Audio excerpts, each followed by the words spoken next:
We will now bring the Wednesday, July 6, 2016 City Council meeting to order. All council members are present and accounted for. Do we have anything to report from our closed session? No, the council considered the matter listed on the agenda in closed session, and there's no reportable action. Thank you. Councilman Greg Newton will now lead us in the Pledge of Allegiance.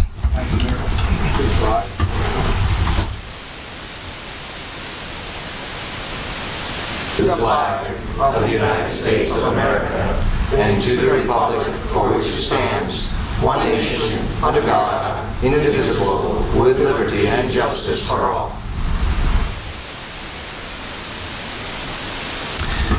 If I can have Jeff Cahan come up and lead us in our invocation. Thank you, sir.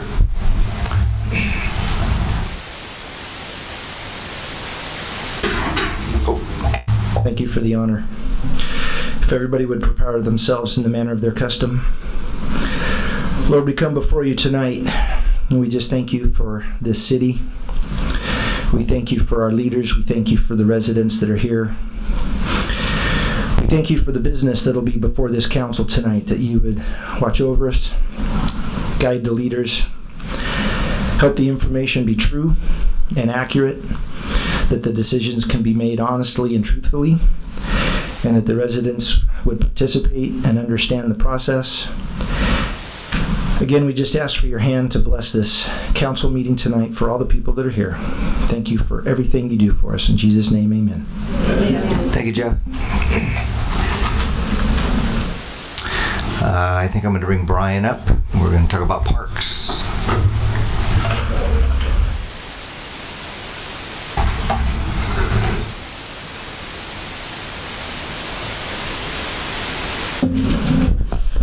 Turn forward so people can see you, sir.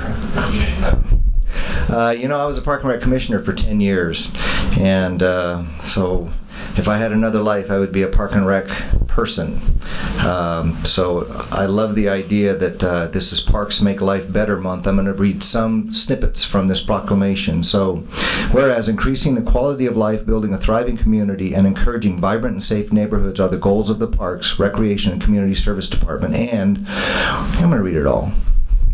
Whereas the vision of Parks, Recreation, and Community Services is to build communities of people connected by vision, play, hope, and joy in life, and make lives and communities better now and in the future. And whereas it is established through statewide public opinion research, 98% of California households visit a local park at least once a year.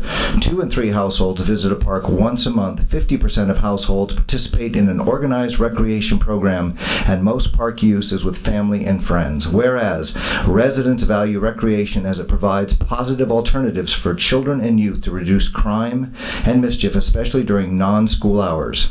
It promotes the arts, it increases social connections, aids in therapy, promotes lifelong learning, and aids to the economic vitality of the community.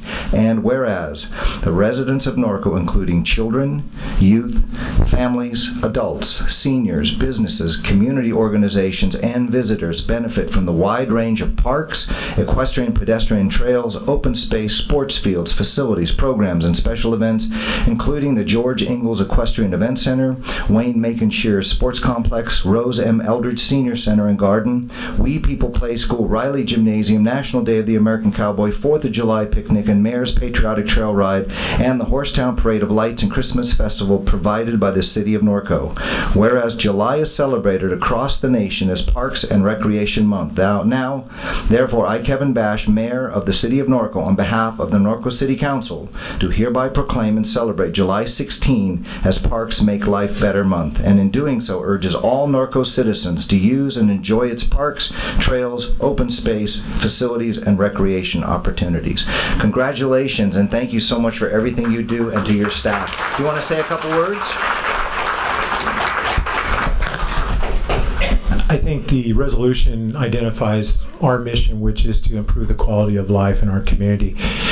We could not do what we do if it wasn't for an outstanding team here within the city and a great city council, as well as a lot of volunteers. One of the things that impresses me, and I've been working in the municipality government phases for many years, is the number of volunteers that come out to help us with different programs and services to be able to provide back to our community and improve the quality of life. And for all the residents here, I say thank you for all that you do.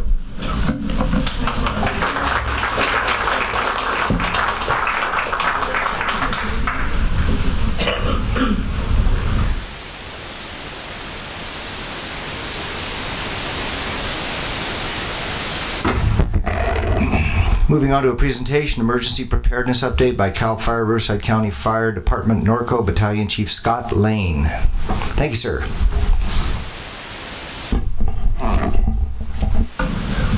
Good evening, Honorable Mayor, Council members, members of the public. Tonight I want to give a brief presentation on an overview of the fire department as a whole, as the daily services we provide, along with a review of the highway fire from last year and the steps that have been taken from the fire department and the city staff over the last year and the improvements made as far as training in the Emergency Operations Center. CAL FIRE Riverside County Fire Department provides fire, rescue, and emergency services to the city of Norco, and we are very proud to be Norco's fire department. We provide fire, rescue, EMS, and disaster preparedness response. Our staffing in the city is 1 division chief, 2 battalion chiefs, 23 firefighters, and 4 inmate fire crews that serve through 3 fire stations, which I'll cover in a minute. I just want to note of the positions on the board, the city of Norco funds 1 battalion chief and 15 of those firefighters. The rest are provided by the state at no cost to the city. We provide paramedic level service, which is critical for the survival of sick and injured people. Aerial ladder trucks are available to our city. This is a snapshot, truly the resources that are available to the city through the contract with CAL FIRE. As some council members were able to see yesterday, our air attack base, with the helicopters, air tankers, air attack, our bulldozer program, we have 4 fire crews in the city. Aerial ladder trucks, a hazmat program. The first fire station is the Hillside Fire Station, funded by the city of Norco. It serves as Northwest Division headquarters. It houses a division and battalion chief's offices, 1 paramedic engine staff with 3 people, 1 fire captain, 1 engineer, and 1 paramedic firefighter. It also houses our prevention offices with 1 fire safety specialist and 1 fire systems inspector, which are split funded with the city of Eastvale. Norco pays for 50% of each of those positions. Eastvale pays for the other 50%. The Corridon Fire Station staffed with a paramedic engine as well, with 3 people, 1 fire captain, 1 engineer, 1 paramedic firefighter. It is the home of the Norco Animal Rescue Team and CERT. The Hamner Fire Station, station number 14, is staffed with a captain and 2 firefighters. It is state-owned and operated and funded. The city does not pay any of the cost associated with Station 14 on Hamner. However, they receive that engine every day for use in the city, and it is the busiest engine company in the city of Norco. Additional services provided by our fire department: operations, fire control, structure and brush, technical rescue, large fire command and control, ability to mobilize a large number of equipment in minutes, immediate coverage of fire stations. And what that means is once these engine companies are committed in the city on any incident type, we immediately move other engine companies in the city. So those fire stations always have engine companies in them. Aircraft firefighting and rescue, bulldozers and hand crews, a regional training program. And then on the admin side, fire and life safety inspections, plan checks for new businesses, arson investigation, specialty and high-level command chief officers, apparatus maintenance and replacement, and all HR functions are provided. Our 2015 call stats: 2,329 calls for service in the city of Norco during 2015. That required 3,617 units to respond from the surrounding city, county, and state fire stations. It's a core definition of integrated regional cooperative fire protection and emergency services. Often the mayor refers to Eastvale as one of his fire stations, and it's fortunate that Eastvale is building their second fire station at Chandler and Selby, which will be the second company to the Bluffs, which takes a little bit of time to get out there. But in December, that station will open, and literally the Corydon engine and the Bluff engine, or the Chandler engine, will arrive at the same time to those communities. So we have two engines on scene immediately for structure fire. Another example is the Eastvale station on Hamner it's the closest fire station and serves Silver Lakes. So when someone calls 911 from Silver Lakes, they're not waiting for the Hillside engine. They're getting the Eastvale engine and squad from across the street from Silver Lakes. We truly send the closest resource to all of our calls.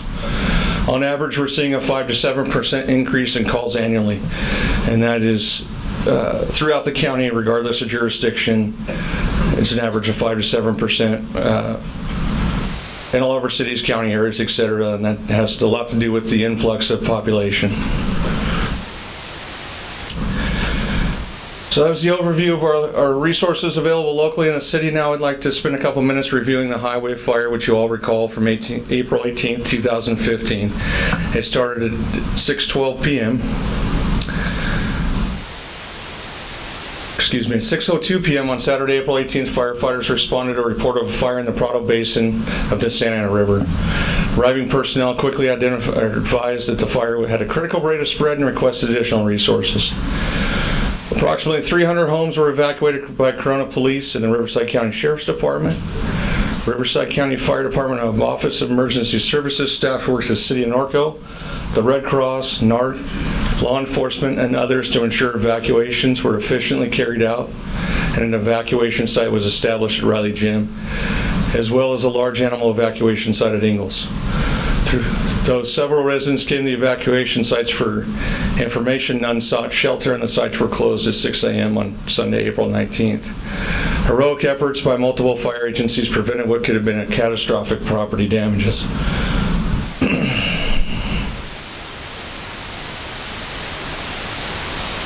Resources assigned to the fire were 16 Type 1 fire engines. Type 1 fire engines are your municipal-looking fire engines. That's what's staffed at Corydon and Hillside. 38 Type 3 fire engines, and those are brush engines. That's what's assigned to Hamner. 21 hand crews, 4 bulldozers, 4 water tenders, 1 air attack, 2 air tankers, 3 helicopters, 31 overhead chief officers. Total personnel assigned 731.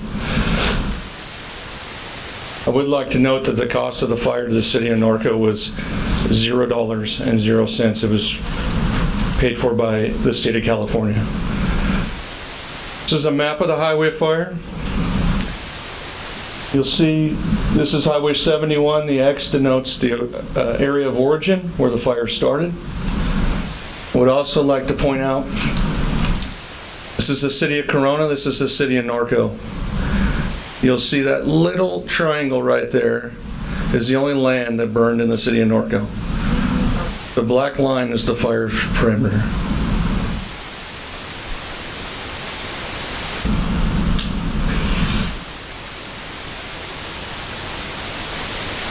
I would also like to show council as well as the community. This is the county line. We've had discussion before on what county the fire was in. This fire was 100% in Riverside County. Approximately 200 homes in the area with 3 sites facing wildland were saved with an estimated combined value of $80 million. This is all of the tract homes in the city of Corona. Off of Stagecoach, Cheyenne. We placed a significant number of resources in here to do structure defense.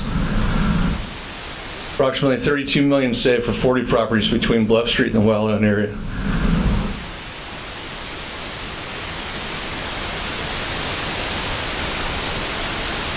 This is the only property that burned in the entire fire.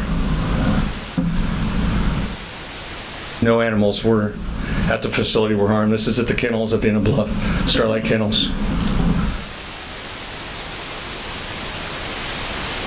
I'd like to point out this picture as it really shows the cooperation between agencies. This is Chief Samuels from the city of Corona. We're entered in unified command at this point. This is Chief Todd Williams from CAL FIRE. He was the CAL FIRE Deputy Chief in command. And I want you to see this individual right here. That's Fire Chief John Hawkins. When these fires occur, it is that important to the fire chief. He's boots on the ground and he's here. Doesn't matter where it happens in this county. If he protects it, he is here as your fire chief. And then Chief Steve Beach is one of the branch directors. And this was the first night out at Rahagis. A total of 1,049 acres burned that night, rapid moving fuel driven fire. I talked to one of the Army Corps of Engineer dam operators about a week into the fire, and he said normally everything that burned would have been under 3 to 4 feet of water. The basin was dry in April last year because of our drought. 80-year-old field bed with no recorded burn history, large multi-agency initial response. Fire made a significant run toward the cities of Norco, Corona, and Eastvale. Evacuation order initiated for the city of Norco and Corona at 8:30. Fire grew almost 900 acres within the first 6 hours, which is a remarkable rate of spread. A year ago, we had an after action with the city manager, Arcoro, and we identified some challenges: large, rapid moving fire at night, heavy old swamp-like fuels, large population in the city due to Horse Week. Myself and Chief Owens arrived a week prior to the fire.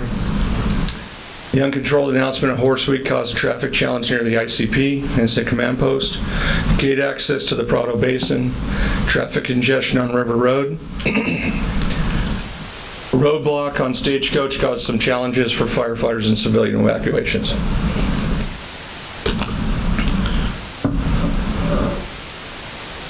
Accomplishments. Fire did not burn a single home in any of the affected cities. Large mobilization of resources into the area quickly. The area of the 7191 is what's called the solar area. I just want to add that we have an agreement pre-identified in place with all the surrounding counties that come together there. Anytime we have a fire in that area, all agencies respond immediately. Evacuation center was opened early. Costs for the incident were commensurate with the values at risk. No injuries on the fire to civilians or firefighters. 2 days into the fire, we had one minor injury. It was a knee injury. Items identified we could improve upon were communication between fire, public information, and city information. Early information sent on behalf of the city to the residents to avoid everyone wanting to help. Set regular meeting times with key city staff during the fire to keep everyone informed. And we all need to remember that the early ramp up of a rapid moving fire is when we need everyone to do their jobs and let the incident commanders fight the fire. If we put the fire out, all of our issues go away. And that is what happened on this fire. Single point of contact for the city available to the incident commander, liaison officer staffed.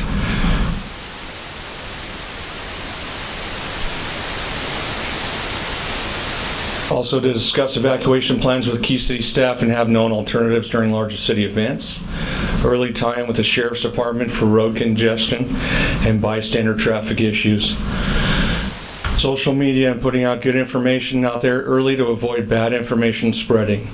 This is a challenge for every fire department today and needs to be closely coordinated with fire department public information.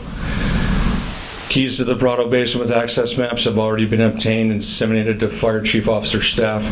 Every chief officer that covers this corner of the county now has keys from the 71 gates, the Prado Basin, and the dam.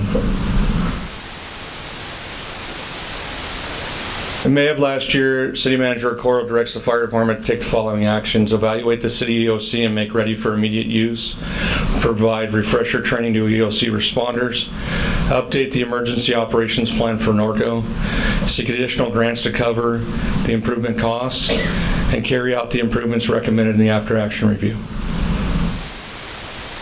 So now I can tell you where we are now. May of last year, grant funds received for the information technology upgrades in the Emergency Operations Center. The upgrades included a smart board, 6 laptops, TV and cable service to the to the EOC installation of city and charter internet service for wired and wireless connections. A year ago, your emergency operations center was shared with the community center at Fire Station 47 on Hillside.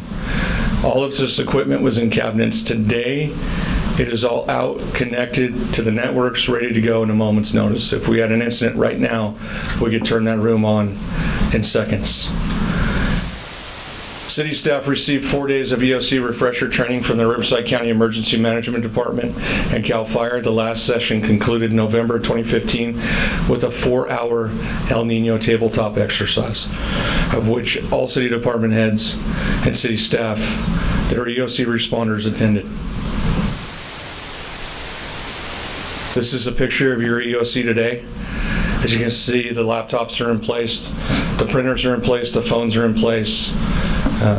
It is ready to be utilized, like I said, in a moment's notice. And I do just want to give a shout out real quick to IT. Their staff, Gina's staff, did an amazing job in the last 9 months getting this room up to today's specifications. And we do greatly appreciate that. The EOC today is still set up and remains in a warm state. It's ready for immediate use. Again, countless hours spent by IT upgrading that room. Replacement emergency rations are purchased for the EOC responders. The CERT team's been provided monthly refresher training and additional grants received to complete the equipment inventory and trailer. We just submitted last month for additional grants for EOC upgrades to continue, as well as 2 additional CERT classes to be put on in this fiscal year. The NART vehicles were replaced in December with the existing city-owned truck and 2 trailers from the fire department fleet. Again, we applied for 2 grants last month. And again, it'll be used to teach 2 full CERT classes and the upgrades to the EOC. The target date for the emergency operation plan completion is 1 of 17. And we really want to emphasize the importance, especially during large events and gatherings, of not making any official announcements without the validation from the city, the fire department, or the sheriff's department. Platforms to release information now include the city webpage, Facebook, and Nixle. Residents must sign up to receive Nixle updates. Fire department PIO page link is on the city's website. Fire department incident information is released on Twitter at CAL FIRE RRU. Up until a couple weeks ago, I myself didn't have Twitter, but I can tell everyone in this room that it is, I couldn't even tell you who I am on Twitter, but I did it to follow my own fire department.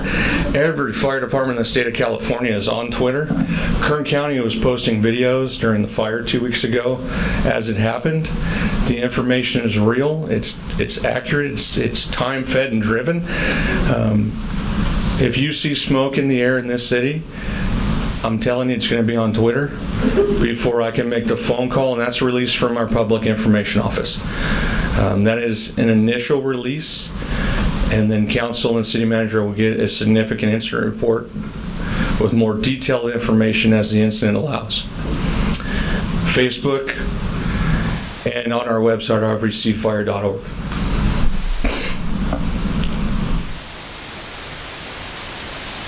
Your fire, sheriff, and city staff and volunteers stand ready to answer the call.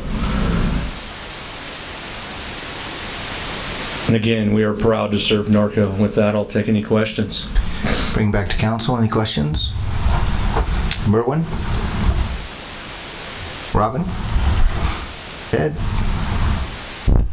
Scott, very good report. Thank you very much on the recap of last year's highway incident. Thank you. Greg? Sir.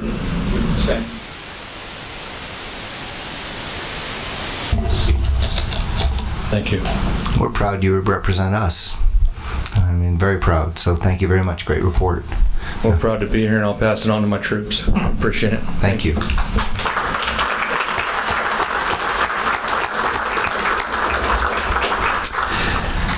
Moving on to City Council business items as follows. As City Council communications, reports on regional boards and commissions. We'll start with Greg. Thank you, Mayor. Good evening. I'm on the board of directors of the Chino DeSalter Authority. We'll have our monthly board meeting tomorrow night, but hopefully I can share some good news with you. A few council meetings ago, I talked about with the board, we did some refunding of a bond issue from 2008, and that went out to bid. And it's called NPV, Net Present Value Savings. That my understanding, I'm going to ask Gina to help me a little bit if I mess this up, but our savings on this bond issue back to the city will be approximately $498,500. Is there anything else I should add on NPV, on value on refunding bonds? As far as the benefit to the city. No, you said it right there. Okay. Yes. Then that's my report. Thank you. Thank you. Ted? Yeah, to follow up with Chief Lane said, as part of NART, Berwin and myself and several other intricate members of the response team, the NART response team met with CAL FIRE, the Sheriff's Department, and city staff regarding updating our own response for this summer in case anything happens. So locally, I appreciate what Chief Lane said. We're continuing on that. Also, had the report on the LAFCO meeting on May 26th. Nothing occurring to anything with the city of Norco, so that's my report on that. And then again, I want to thank Chief Lanzas for taking us out, Councilman Hanna and Councilwoman Grunmeyer and myself to the facilities. Got to tour the Hemet Ryan Airport along with BCTC, Ben Clark Training Center, the fire department over there. Got to see the crews and see what's actually going on along with our home station. And what else? We missed one.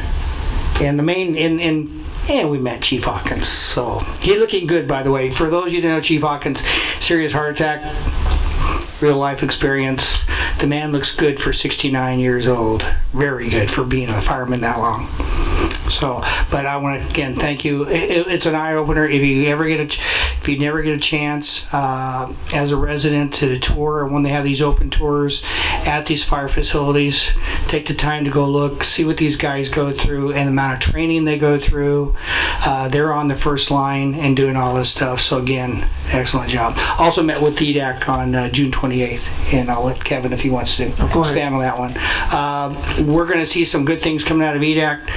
Hopefully you'll see on this in the near future, and without spilling the beans a little bit, we may see a plan of having a farmer's market come to town. So that's a good thing. So look forward to it. Robin? So as Councilman Hoffman mentioned, we went on the tour yesterday with CAL FIRE, and I would just like to comment to Chief Lane that the leadership of your organization is amazing. Every place we went to yesterday, I could feel the camaraderie and the leadership, and that everybody's 100% into their job. And the job that you guys do is just remarkable. The resources that you bring to our city are amazing, and the time response that we can get. I think one of the things that was the most eye-opening to me is the computers that are in every vehicle and how everybody's tracked, and they're going to send the closest resource to whatever's there. And I think that's a great thing. And I just really appreciate the job that you guys do, and thank you for the tour yesterday. It was a really good day. So. Berwin?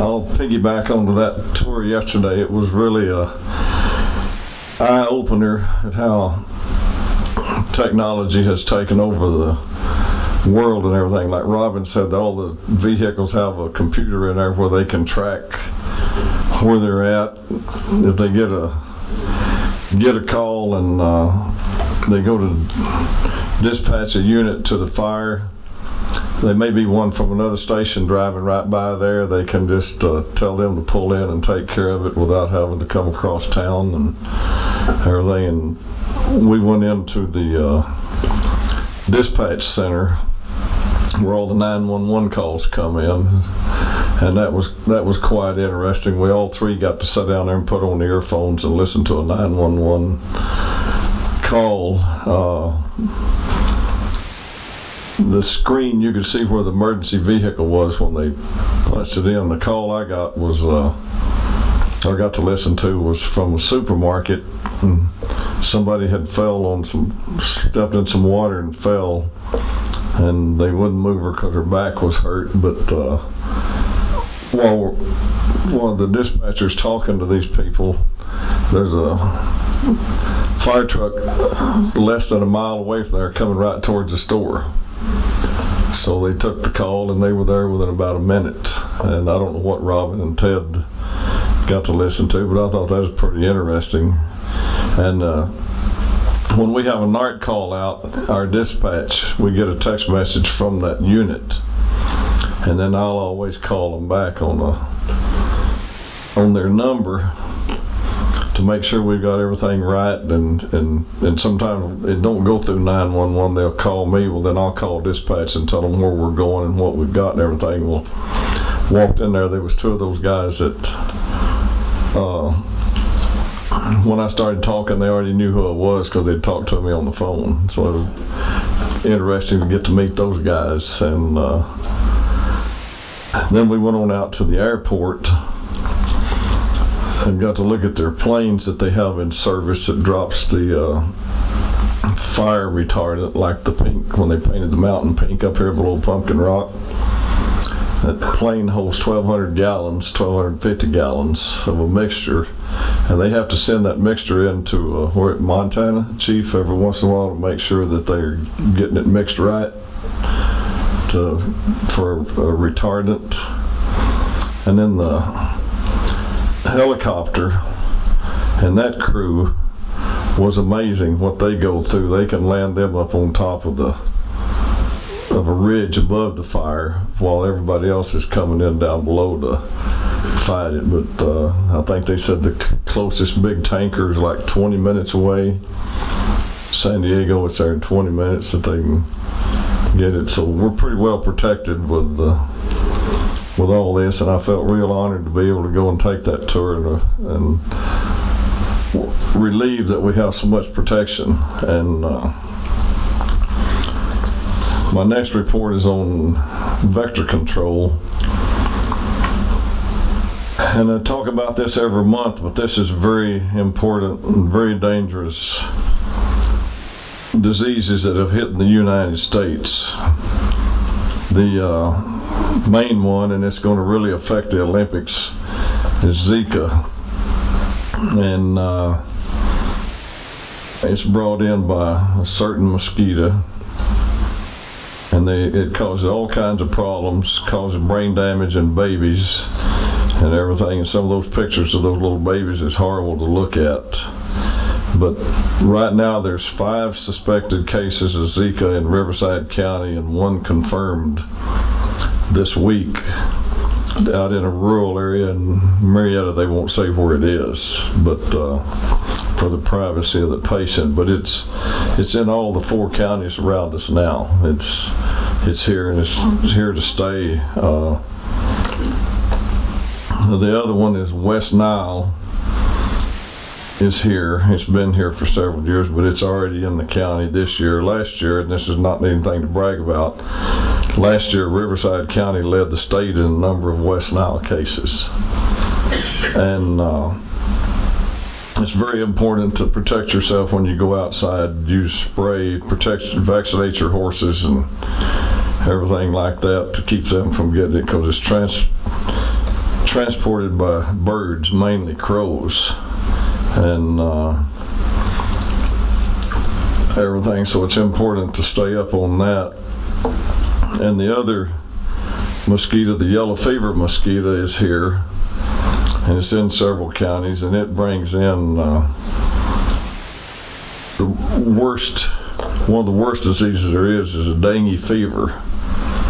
And the reports I've seen on it out there at Vector and the little slideshows is that the people that have had it and survived said it's the worst pain that they could ever hope to have in their life. It gets in your bones, your joints, and if you survive 3 or 4 weeks, you might make it. But it is transferred by a mosquito that bites in the daytime. Most mosquitoes bite at night. Most of the mosquitoes are female that bite you. And these are mosquitoes that bite in the daytime. So if you get bit in the daytime, you might hope that you don't have this stuff. But, going on to the RTA, the buses are rolling right along. The ridership this summer is up and down because of the heat and everything, but I'll announce this at the last meeting. RTA has a program now this summer only for students 18 and under, and they have to be 18 and under and enrolled in school. You can ride anywhere 24 hours a day, 7 days a week for 25 cents. And they even have a bus that goes to the beach, and I believe it goes to Oceanside, and adults can ride on there for $3 on that. So if you got a bunch of kids that you want to have a cheap day, load them on the bus and go down, and they guarantee us it returns. So we started this program about 3.5 weeks ago, and they're up to 1,500 riders a day on it, and that's all kids or young people, students. So it's really good to have. And the Norco College students voted last month to accept that Go Pass at the Norco College. A lot of the colleges in the area has it. And a full-time student can ride for $5.50 a semester, 24/7. And a part-time student can ride anywhere for $5 a semester. So it's to help people that don't have cars, or like Norco College has a parking problem. They're hoping that it'll take some of the cars out of the parking lot and ease the traffic, because they've already added one bus a day. One bus to that, so we got 2 buses running over there all the time. The next thing coming up on the 23rd is the Day of the Cowboy. This year we got some new events coming in. We have, thanks to Ted, we're going to have mule chuck wagon races.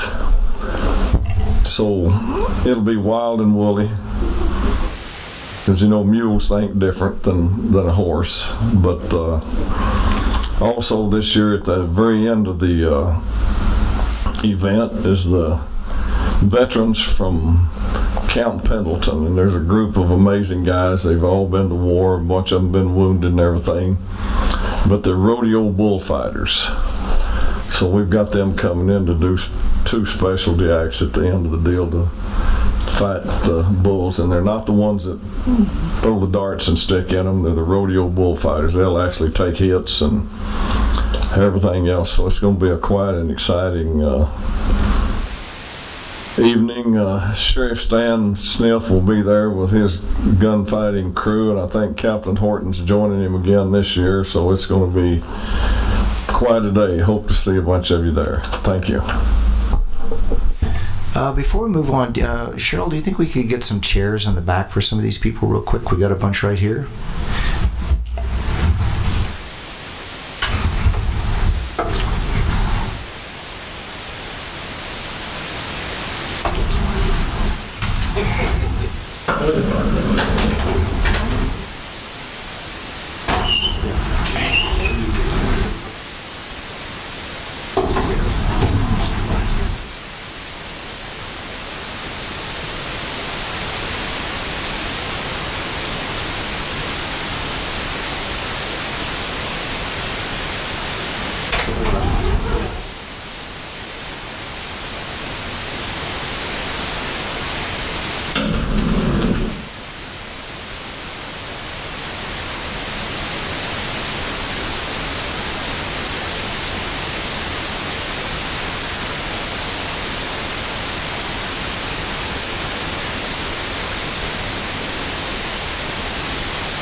Everybody have a seat? Good suggestion, Councilman Hoffman. Mine's very brief. First, I want to welcome Aaron Hake back there. He is the elected treasurer of the city of Corona. He decided to brave coming up Hamner Avenue into Norco. He is a Norco High graduate. He's a trader. I want to congratulate Parks and Rec on Picnic in the Park and the ride. Thank you, Nart. Thank you, Ted. Thank you, council members. Thank you. The ride, we didn't have one injury. It was a lot of fun. And the watermelon eating contest and the band, it was just fantastic. So thank you, and the staff did a great job. I was at the Senior Advisory Committee meeting today, and Rose Eldridge showed up. If you don't know Rose, it was just nice to see her. And we all got pictures with her, and it was great. Very, very good program. So if you know any seniors that want to have some fun, please go on over there. Some great dance classes. We're in the process right now of picking the Norco president, Norco College president, which is, I swore I'd never do it again, but there I am. It's my third one. I just don't seem to want to learn. But it's very exciting. It's a lot of fun and a lot of very diverse and different opinions going every which way. And then I was at the library today. And if you haven't checked it out, there's a very nice Norco section. If you wanted everything you wanted to know about Norco or didn't want to know about Norco, they got tons of Norco books, some of which I didn't even know existed. I dropped a whole bunch more off today, and I wrote a few, but there's a whole bunch that other people wrote I didn't know about. So anyway, but it's pretty nice, and they are expecting to move. They just don't know when. And that's all I have right now.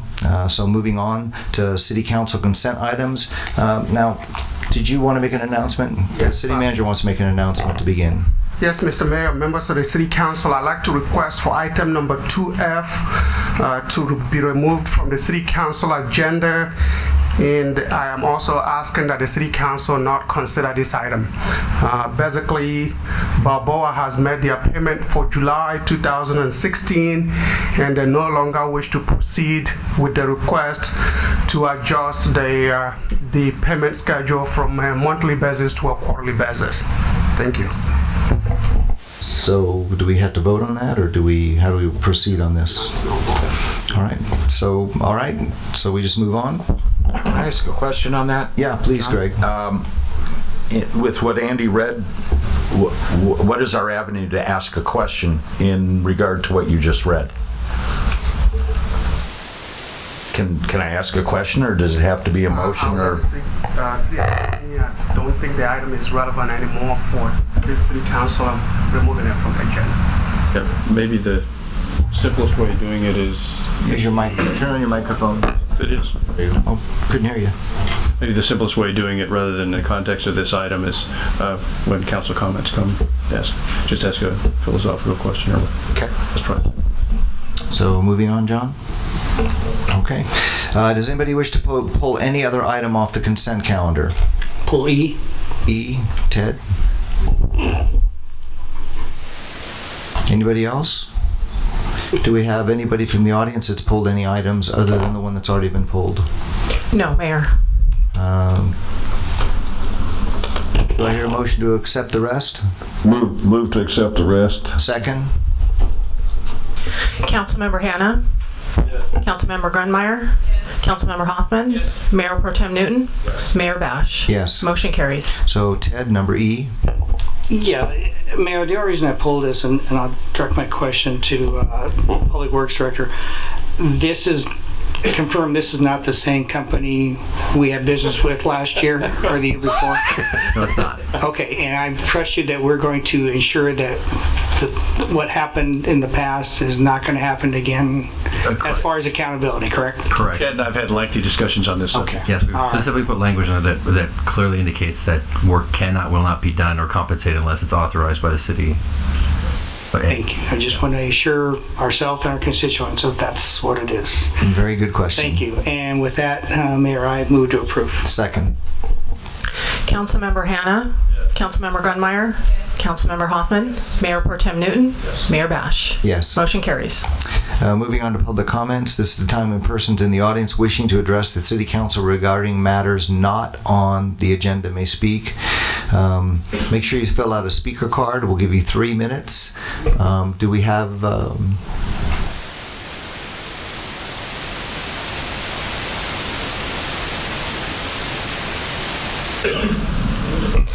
Lance Gregory.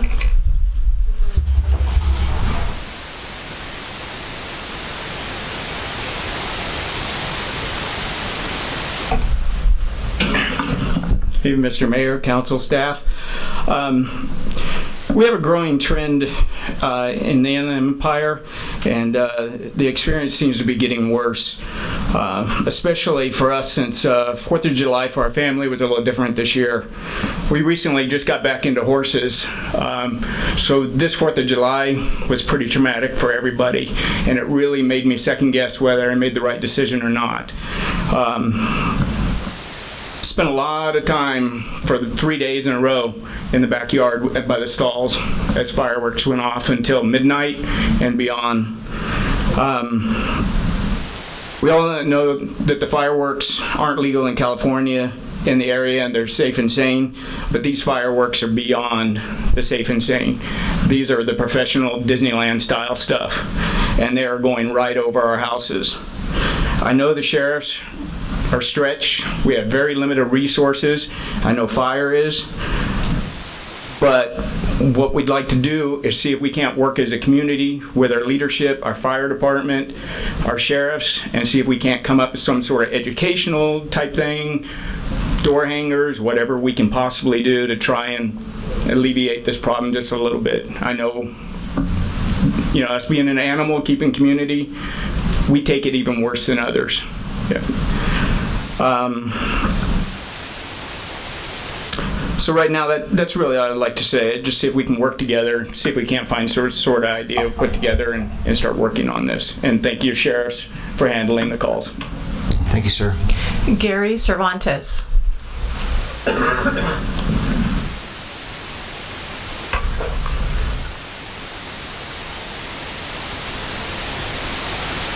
Hi, Gary.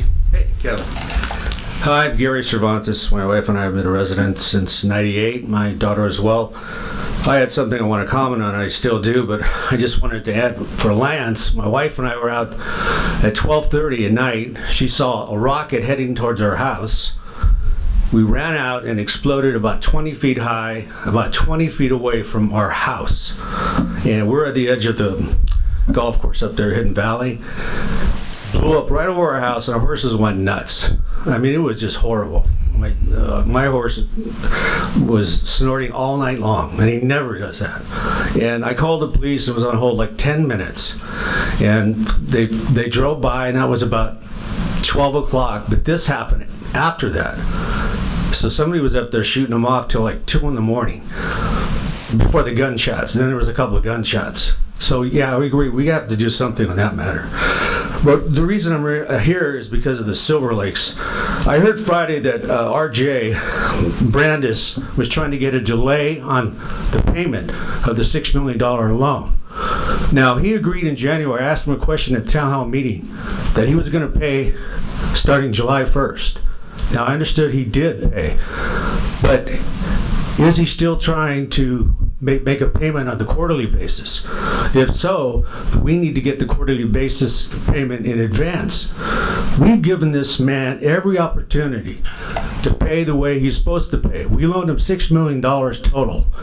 In January, when he said he was going to pay the money back for $5.6 million, well, we just loaned him another $400,000 on a vote 4-1 with one nay, Councilman Newton. So then we had $6 million. Now we're out $6 million and another $500,000 to the IRS because the IRS determined after a 2-year investigation that the money was improperly loaned to him. So now we're out $6.5 million. So if he in fact paid the $48,000 that he said he would in January, I congratulate the councilman. Now we're only $6,452,000 away from breaking even. Now I want to make sure that this man is going to pay the $48,000 that he agreed to pay on January or July 1st, August 1st, etc. When you make a deal for a contract, you keep the contract. There are terms of agreement in that contract, and you don't change them. If I went to Bank of America and I said, I don't want to pay my mortgage this month. Can I pay it in 3 months? what do you think they would say? Eventually they're going to foreclose. The council has to conduct the Silver Lakes on business. Business only. You make a deal and you pay it. In January, the lawyer said that the agreement wasn't binding. How is it not binding? How do you loan somebody $6 million and it's not binding? So is August 1st payment, is that going to be binding? September? Are we going to have to wait every month to see if he pays? This agreement has to be binding, what the contract claims call for, every single month from here until the full $6 million is paid in full. Go ahead and wrap it up. Thank you very much. Go ahead and just address that.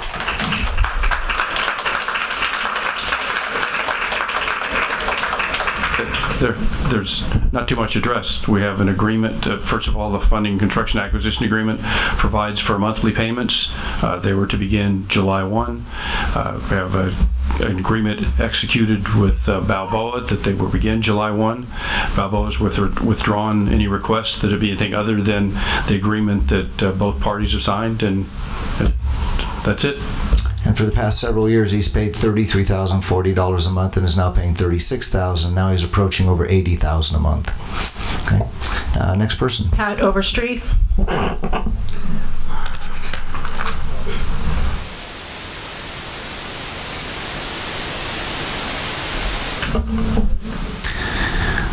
Pat. Thank you, Mr. Mayor, Council.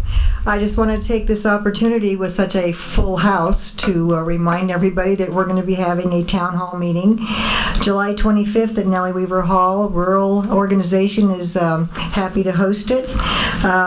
We'd like everyone to come and hear in-person updates. There'll be times for questions and answers, updates from the city staff, regional agencies, community organizations, and more. Instead of paying attention to some of the social media that we know is just a circulation of misinformation, come into the town hall meeting and hear it in person. Thank you. Thank you. Jeff Cahan.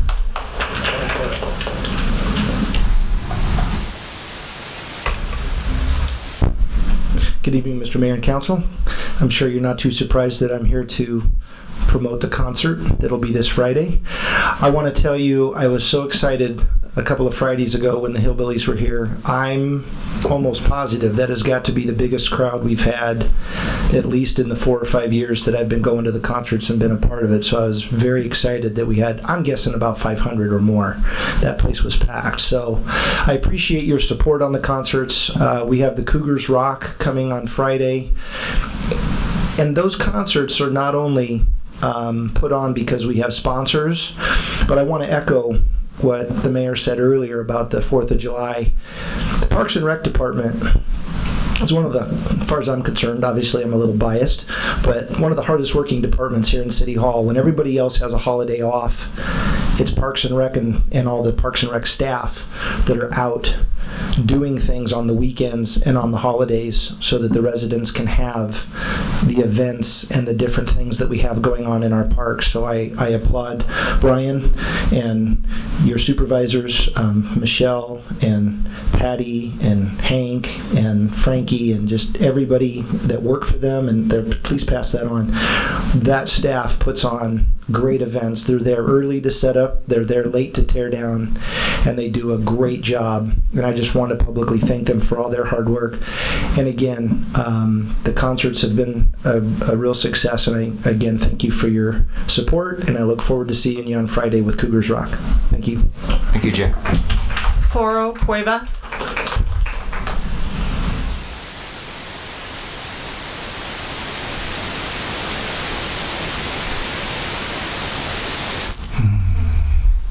Good evening, sir. Good evening. Moved in about 3 years ago to Norco. Love it. My wife and me, we bought a little fixer-upper off Detroit. Detroit, I don't know if it's, because it's towards the river or that little street's left behind because it, just small street. I haven't seen any improvements. 3 years. I got a gripe with my neighbor on his water coming on my property. I got a gripe with, I tore off from the front to the back 2 years of my house was tarped. I tore off 5 feet of property. Nobody stopped by. I want to, ask for DG. I don't get nothing. I want to put gravel. All of a sudden, somebody calls. City stops by. Stop work. I drew out a map. Visited with engineering. He's like, no, go to your property line. If I can't get the city to clean up their property, hey, I was thinking I'll spend gravel, I'll spend my quality time, and I'll do the manpower, pay my guy to help me out. I can't get it fixed. And Detroit is just looking worse and worse. Hey, property owners, get out there. Maintain the horse trail. I go horseback riding with my neighbor, and he's got a gripe too, and I'm here to represent him because the language barrier. Waste Management dumps all their trash right there, their dumpsters right on his corner. So they're making noise when they drop, they're making noise when they pick up, blowing up a bunch of horse manure everywhere, flies everywhere. They leave a bunch of horse manure right there. I understand it's part of the property of this city, but they can pick a better property to put 5 trash dumpsters every day making noise at 6:30 in the morning. So I told him I'd be here. He's here with me. It's like 5 dumpsters every day on the side of your house. My street needs to be cleaned up. The gentleman with the fireworks, it's our fault. Neighbors don't want to speak up. Neighbors don't want to say anything. People don't want to get involved. The fireworks are coming from Norco. They're not coming out of Corona out to Norco. The neighbors that hear them, that see their neighbors having the party, hey, you know what? I love you as my neighbor, but realistically, who's hurting? The animals. I rescue all my animals on my property. But it's like the gentleman also said, I'm having some regrets of, man, should I really have bought in Norco?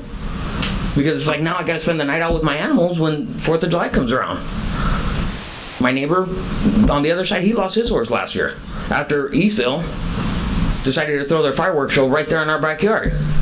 Have some common decency. It's not the humans that are suffering, it's all these animals. And Norco's known as a horse town. Hey, let's take some pride and clean up the streets. If I gotta volunteer, I'll volunteer. But, I'd like a little bit more leadership with our residents to, hey, if your neighbor's doing something, throw them on your shoulders. They'll get over it. Make that phone call. I have bottle rockets coming through, M80s. The gentleman made it like Disneyland. No, those fireworks are coming out of TJ. Those things are rattling my motorhome, the house, everything. Pick up the phone. Somebody should call. They're not coming out of Eastville all the way out here. They're not coming from, they're here in Norco. It's our own residents. These people probably even have horses in their own backyard, but they're not educated enough to know that how much damage they're doing to their animals. Right. It's just a gripe, and you'll see me here every time there's a meeting. Thank you, sir. Appreciate it. That concludes public comments. Moving on to 5A, ordinance number 1002, first reading. Staff? Thank you, Mr. Mayor, members of the City Council. This is a proposed zone code amendment to add, it's been requested by DeCry Family Trust. They're the owners of the property where the Norco Village shopping center was approved. They've requested this code amendment to add car washes as a permitted ancillary use to a fuel service station. As you'll recall, in the shopping center there was a pad for a fuel station that was approved, and the proponent to build that station wants to add an ancillary car wash, as is typical in a lot of service stations. Unfortunately, the code right now doesn't allow it, either as a primary use or as an ancillary use. Back in 2012, the City Council approved a zone code amendment that eliminated all car washes, whether it's the primary use or as an ancillary use. They were eliminated from all commercial zones in the city. The only way that this could be considered for this site is to do a zone code amendment. There is no other mechanism, entitlement mechanism, whereby that could be approved for just one location. So they've requested this zone code amendment. It would affect only the CG zone.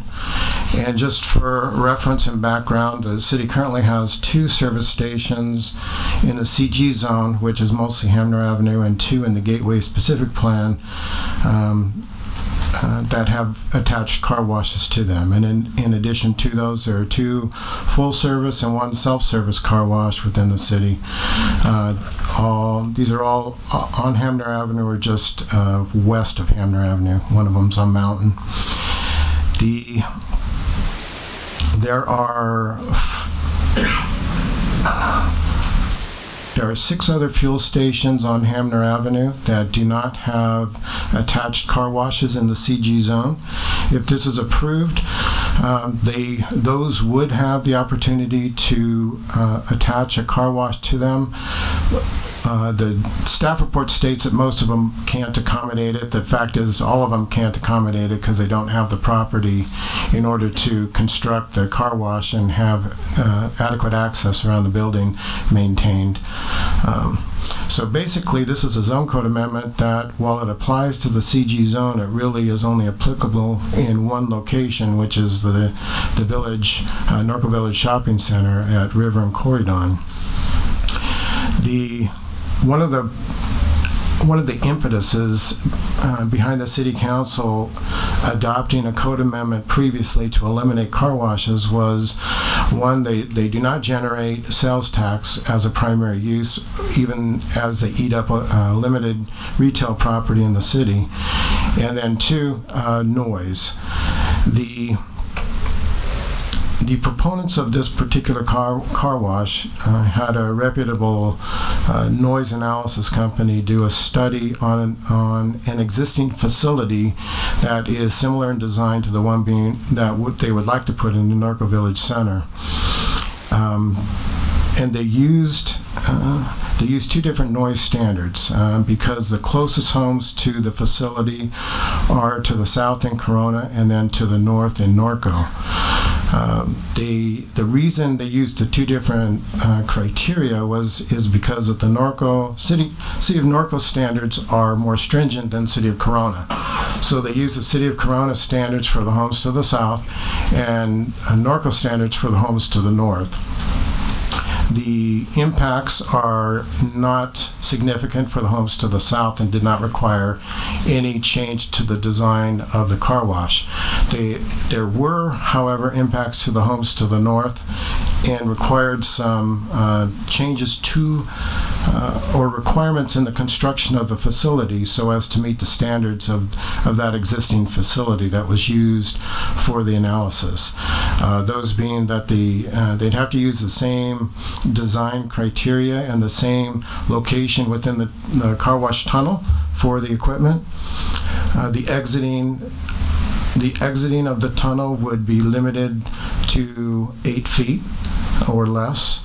Same equipment dryers and noise reduction packages that were used in the analysis package. The hours of operation would be limited from 7 a.m. to 10 p.m.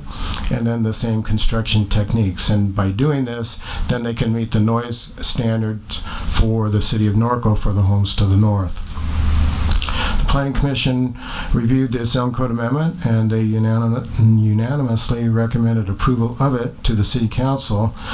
And so with approval, the zone code amendment would only allow ancillary car washes to fuel stations so that the issue of not providing sales tax revenue to the city would be overcome because it would be ancillary. And they recommended approval. So with that, I'll conclude my presentation and answer any questions. Does council have any questions for Steve? Steve, I'm in agreement with this, but in chapter 18, 21, or 29, how could you add the word attached, since that seems to be an operative word in your report, and that the one in question at Corydon was to be an attached car wash, so we don't end up with a freestanding situation? We could add attached. There are some locations where they're not attached. What's being proposed at Corridon and River is an attached one, but we certainly could add that. That's what I would ask council is, like we have at the Chevron at 6th Street, to me that's attached. It's unlike the under one that at same Shell. roof line. Unlike the one at Shell. Exactly. Yeah. That would be my request to council, to have the word attached somewhere in that ordinance. Okay. Any other comments, questions? Yeah, I have one. Go ahead. Steve, you talked about the houses to the north, and we talked about the houses on the Corona side, which is adjacent to the property. When we first approved of this shopping center and everything, the people that lived east of that across the street, so they're not going to be impacted by the noise from this? Not to levels that exceed the Norco City standards. Is our current city noise code. Yeah, code. Right. Okay. So as long as that, because they were really adamant about the gas station and the operation of the gas station, they are the ones, especially in Remington Estates. So the noise isn't going to impact them then, correct? All right. Thank you. Berwin? Yeah, Steve, you've got it's plural here, washes. So that means that if we pass this, and any new gas station coming into town could add this on there without having to come to us. It would just go to planning, and it would have to be attached with a gas station. It couldn't be a freestanding one. Correct. It'd have to be attached to a gas station, and the gas station itself is a conditional use permit, so it'd have to go to public hearing with the Planning Commission. Okay, and another thing, when we approved that site, we wanted to make sure that the entrance to the gas station had room for trucks with trailers. Now, is this going to take away from that, or? No, the car wash will actually be to the rear of the service station, adjacent to the entrance to the shopping center. The entrance to the gas station, where they have accommodated trucks and trailers, will not be affected. Okay, thank you. Robin, anything? I have nothing. We'll open the public hearing now. Is the applicant here? I don't see Sam or the Lewis Group. Do we have any cards on this? No cards. Okay, so I'm now going to close the public hearing and bring it back to the council. Any discussion? I don't have any more discussion, but I'd move to approve. And we do the addition that Greg suggested. Yeah, just add language. This isn't magic, but at the end of that, the red underlined sentence, any car wash must be physically attached to the service station building. Are you good with that, Berwin? What's that? To do that addition, Greg's suggestion? Right. Okay. So you want to make that motion, Greg? Or Berwin, you've made that motion? All right. Okay. Okay, remember, this isn't approving the ordinance. That's a separate action. Right. Council members Hannah, Grunmeyer, Hoffman, yes. Mayor Pro Tem Newton, yes. Mayor Bash. Yes. Motion carries. All right. So, need a motion on the ordinance. So now we need a motion on the ordinance. I'll make a motion to adopt ordinance number 1002 for the first reading and schedule the second reading for July 20th, Second. 2016. An ordinance of the City Council of the City of Norco approving Zone Code Amendment 2016-01, amending Section 18.29.20 of the Norco Municipal Code, parentheses CZ zone, and parentheses to add car washes as a permitted ancillary use to a full fuel service station in the CG zone. Zone Code Amendment 2016-01. Council members Grunmeyer, Hannah. Hoffman. Mayor Pro Tem Newton. Mayor Bash. Yes. Motion carries. Moving on to B, ordinance number 1003, first reading, zone code amendment 2016-03. Taking it to staff. Thank you, Mr. Mayor, members of the City Council. This is another zone code amendment being sponsored by the city. It was brought to the city's attention that our standard parking standard for hotels and motels is quite a bit more stringent than our neighboring communities in western Riverside County, all of them, in fact, including Riverside County. So this is an amendment being proposed by staff to bring our standards consistent with the majority of the jurisdictions in western Riverside County. And the reason for doing it is these are, as you're aware, in the city's budget process, these are uses that are highly sought after in broadening our tax base. And with us having such a more stringent parking requirement, it might drive developments into neighboring communities, and we want to be as competitive as possible. Most of the communities have a standard of 1 space per guest room, and the code amendment would change our requirement to the same, one parking space per guest room. And with that, I'll conclude my presentation and answer any questions. Any questions for Steve? I have one. Robin? Real quick, Steve, a lot of these that you referenced in the little table on the staff report talked about 1 space per room plus 2 spaces for the managers or whoever. Can you tell me why you guys elected not to have like the 2 extra spaces for the manager or staff? When the city first incorporated, or when a city first incorporates, what they typically do is they adopt a county code on the interim, and that's what was done when Norco incorporated in '64, and it was typical a long time ago where you'd have a motel with a live-in resident.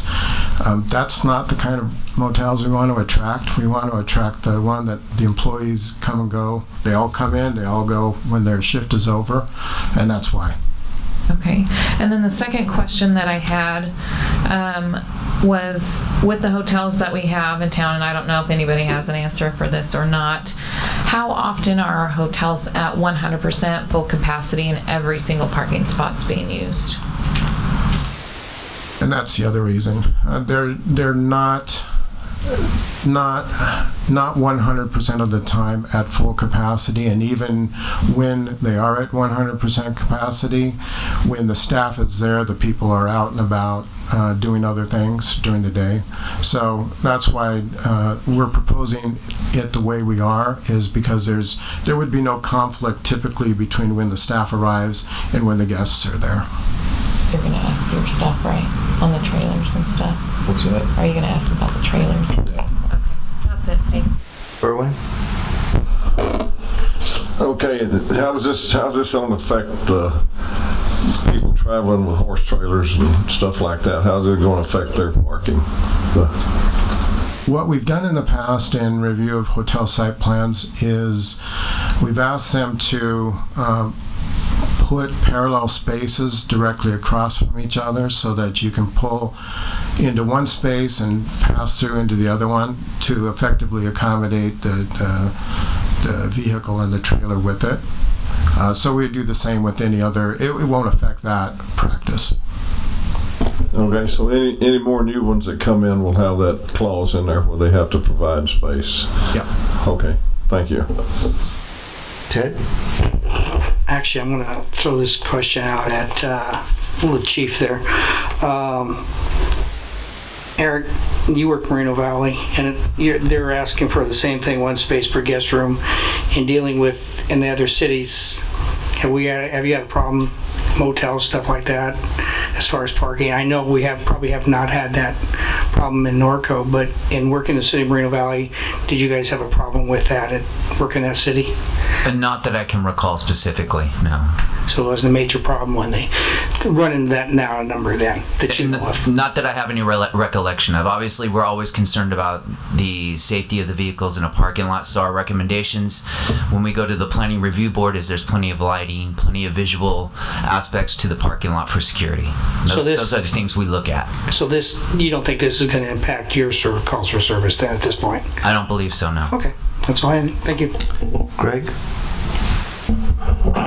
Steve, in regard to what Berwin mentioned about trailers, I remember on planning, we did this with the Hampton Inn, that we also had like an unwritten policy for larger spaces for dualies, and then also to accommodate truck and trailers.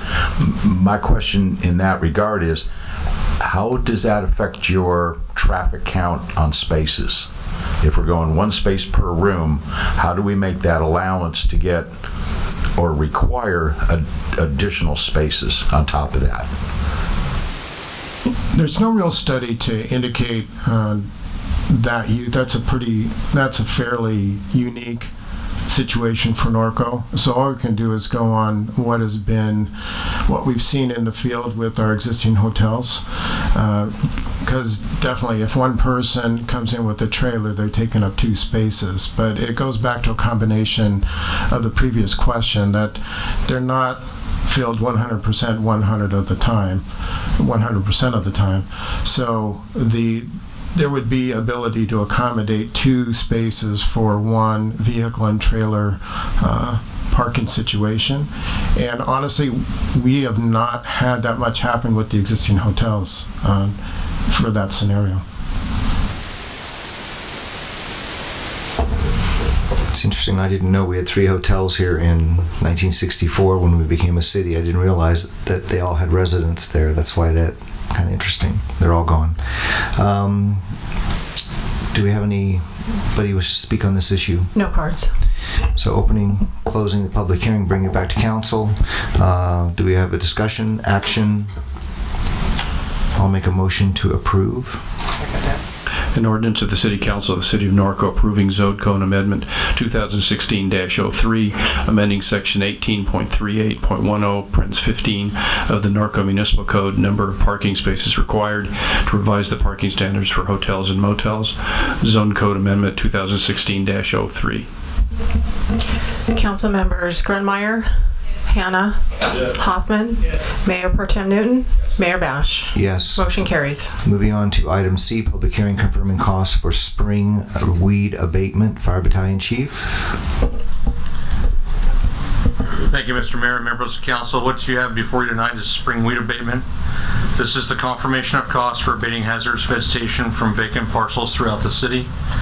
The city weed abatement contractor has abated all parcels that after inspection have failed to meet the April 10th deadline to abate the hazard. And with that, I'll take any questions. Any questions from council? Berwin? Robin? Chief, I just had one question. There's a couple of what I would assume to be property managers that have several properties. Is there some way to make it a little less comfortable for them to have you guys do the work or the abatement? Like if they have one property, it's an X fine, or multiple properties where the fines increase or anything? I'm just wondering. Because there's one property manager that has 7 different properties on this list. Don't find it's a bit excessive. The answer is in terms of weed abatement as a practical matter is no. Okay. We charge the actual cost of providing the service, and frankly, the city and others, there are folks that decide that the city's cost is cheaper than they can figure out how to do it themselves. Okay. And that We increase the administrative fee though. Well, you can increase the administrative fee as long as you can justify that you spend more time doing it. Well, I just feel like we make it too easy. I mean, if I had a property, I feel like we make it too easy for them. Go ahead and I'll pay, a minimal fee to have the work done. So. Do you want to make a motion to put that on the agenda to maybe increase the fee? Well, you can't increase the fee is what it is. I mean, we have to charge the actual cost. Andy can do an analysis for next year. Let's make sure. Make sure the actual we're covering our costs. Okay, thank you. Great. Ted? Greg? Rob and I agree with you, and I bring this up every year. Every year it's the same suspects that it's the same names, same people every year that use the city for a landscape service. So I'm in agreement with you. I think we should make them feel the cost a little bit on that.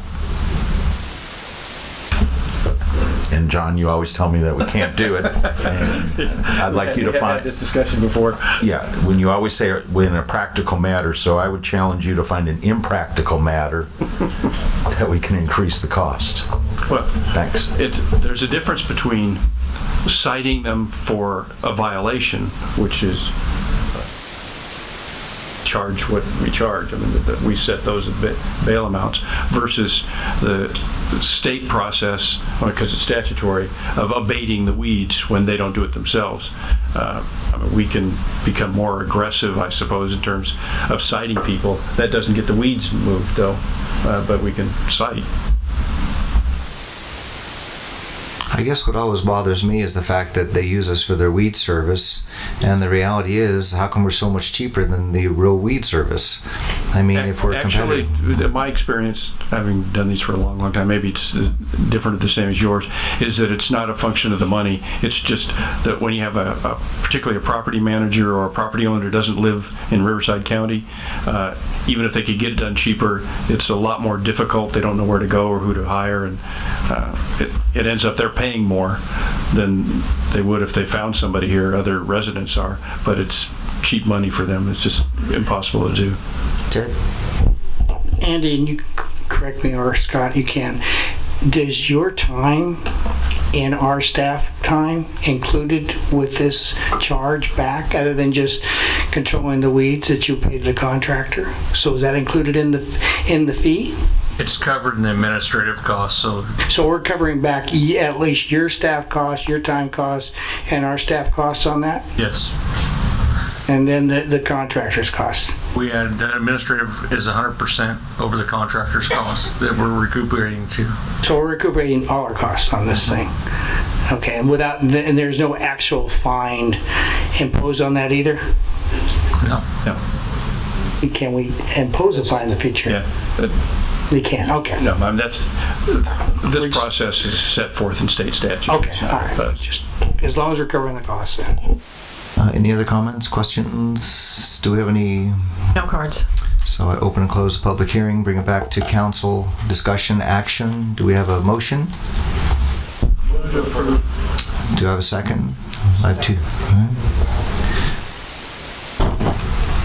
Council members Grunmeyer, Hannah, Hoffman, Mayor Pro Tem Newton, Mayor Bash. Yes. Motion carries. Moving on to item D, ordinance number 1004, first reading code change 2016-01. I suppose this is mine. Okay. That we've discussed it at the May 18th, 2016 meeting. We had a lengthy discussion on the process and a direction from City Council to prepare an ordinance and come back to implement what's the requirement of Senate Bill 415. Senate Bill 415, which becomes effective January 1, 2018, prohibits cities from holding an election on a date other than the statewide primary and general election if prior elections on the non-current date, which is Norco. All statewide elections are on even numbered years. Norco has their elections, as well as some other cities, on odd numbered years.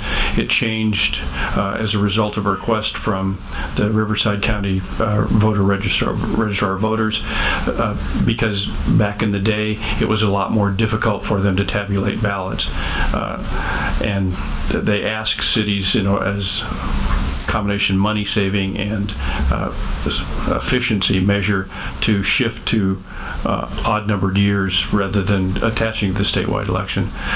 Norco did that. The consequence of that is significantly lower voter turnouts. The SB 415 requires that the city go back to the way we used to be, holding them on even numbered years. If the result of having been on odd numbers years had resulted in a significant decrease in voter turnout. In Norco's case, over the past 4 election cycles, the difference has been 23.8% to 64% in the statewide election. So obviously the change to even numbered years results in a significantly higher turnout. The obligation is to have the consolidation take place no later than November 8th, 2022. The earliest possible consolidation in Norco's case is November 2018. After discussion at the May 18th council meeting, council directed staff to bring back an ordinance memorializing their decision that night to, since the purpose is to get voters out, to get them out as quickly as we can, and so consolidate at the earliest possible date, which is November 18th, 2018. And that's what this ordinance does. If you have any questions, happy to answer them. Council have any questions for John? Do we have any cards on this issue? No cards. Opening the public hearing, closing the public hearing, bringing it back to council, discussion or action. Mayor, one question. Yep. Originally, and this is more for Cheryl, you had the financial impact cost notifying voters. The cards are said between 5,000 and 7,000, and that's, before I thought this was a whole lot, a larger number. We had about 30,000, didn't we, before? So it's considerable cost savings, right, doing this difference? Cost savings, where was the 30,000? You said before a cost of election for us in the past, you've allocated in the off year, it costs about 30,000, correct? 35 to 45,000, okay. Yes. So now our actual cost notifying the voters is between 5 and 7, or is it just for this ordinance? This is just to notify the residents of this change. The cost of election still stays within that range. Okay. So and that's just the cost of running the election, which would be in 2018. We wouldn't have that cost in 2017. All right, I just wanted to make sure we're on the same. I didn't understand where the 5,000-7,000. Thank you. Now I do. Do I hear a motion? Do I hear a second? An ordinance of the City Council of the City of Norco, California, amending Chapter 2.44 General Municipal Elections of the Norco Municipal Code by establishing the Norco general election date as being on even numbered years effective November 2018, Code Change 2016-01. Council members Grunmeyer, Hannah, Hoffman, Mayor Pro Tem Newton, Mayor Bash. Yes. Motion carries. We're going to take a 10-minute break now because I think that item 6A is going to be lengthy. And so we'll take 10 minutes, be back at about 20 till 9.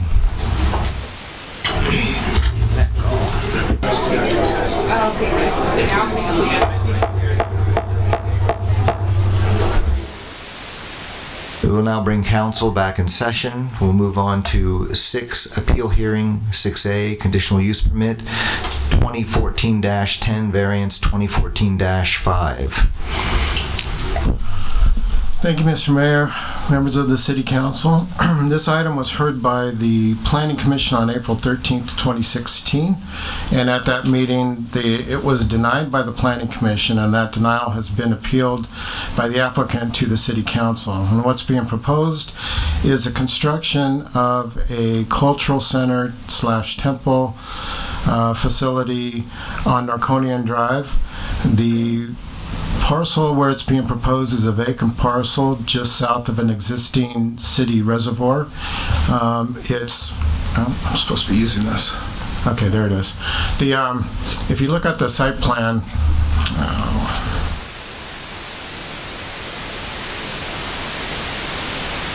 okay, this is the site being proposed where the facility's proposed. Sorry for my shaking. This is Church on the Hill, or what used to be Church on the Hill. This is Beacon Hill Church. This is the Mormon Church. I shake too much. And down below is the St. Avenue Eastern Orthodox Church. The site is just over 4 acres. What's being proposed is a temple facility of 20, let me find it here. It's about 25,000 square feet. The bottom floor, 24,975 on the bottom floor. And then the second floor is 4,310 square feet. And then there's a separate 5,063 square foot gazebo. The project is located in the A1 zone, and it's in the A1 zone, as in all zones in the city. A facility for a religious facility basically is allowed upon approval of a conditional use permit.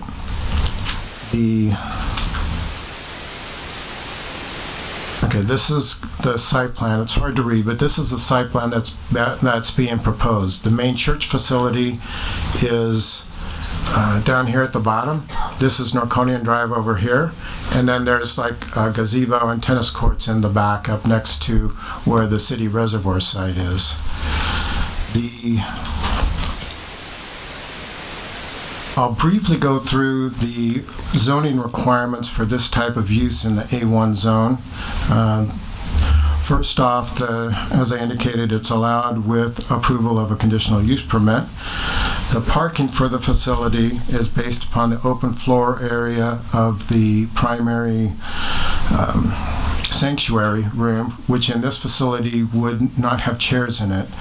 And so in that situation, what we've done in the past is we look at the closest similar type of use, which is an open gymnasium for a school that's considered a public gathering space, and the parking is based upon one space per 35 square feet. And based upon that, the project site itself requires 102 parking spaces, and the site design has 107 being proposed. There is not a landscaping requirement in the A1 zone, but what we do with a facility like this that's a permitted use in the A1 zone, we use commercial standards. In the CG zone, the standard for landscaping is 15%, and they exceed that requirement and are proposing 18%. The project would be accessed from Norconian Drive. The driveway would have a controlled gate at just off the street a little bit. One lane for entrance, one lane for exiting, and then all the parking would be up at where I indicated on where the main church building's located, and then there's a few parking up at the top by the gazebo and the tennis courts. The use of the building is primarily the sanctuary that I already spoke about. There are classrooms on both levels. There's a saints residence, which is a 2-bedroom house where visiting saints would reside, and then people coming to the center wanting to speak to the visiting saints would have that opportunity, and they would be staying within that residence. The prayer room I already spoke about would accommodate 230 people. There's a covered patio that I already spoke about. There's a multi-purpose hall that would be used for various functions, for parties and receptions and other ceremonies, yoga classes, etc. Sunday classrooms, there's 6 small rooms on the first floor and 15 small classrooms for 1st through 6th grade on the second floor. The parking lot is split into the 2 levels, as I indicated. The facility would be open from 8:30 to 5, Monday through Saturday, with people coming to visit, not in set meetings. They come as they are allowed or have opportunity to speak with one of the resident saints. And then most of the activity would be on Sunday, and there would be prayer ceremonies throughout the day from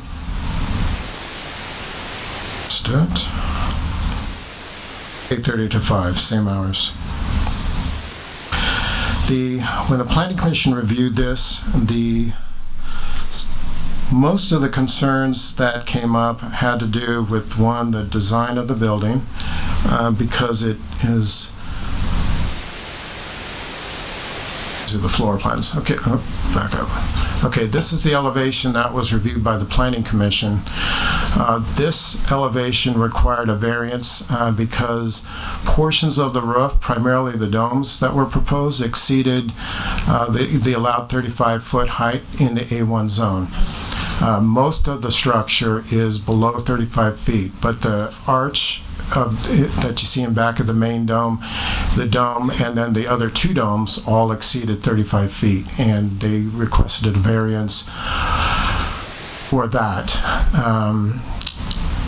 In its discussion, the Planning Commission was concerned. There were a number of concerns with it. One of it being the design of it. It didn't reflect the Western architecture.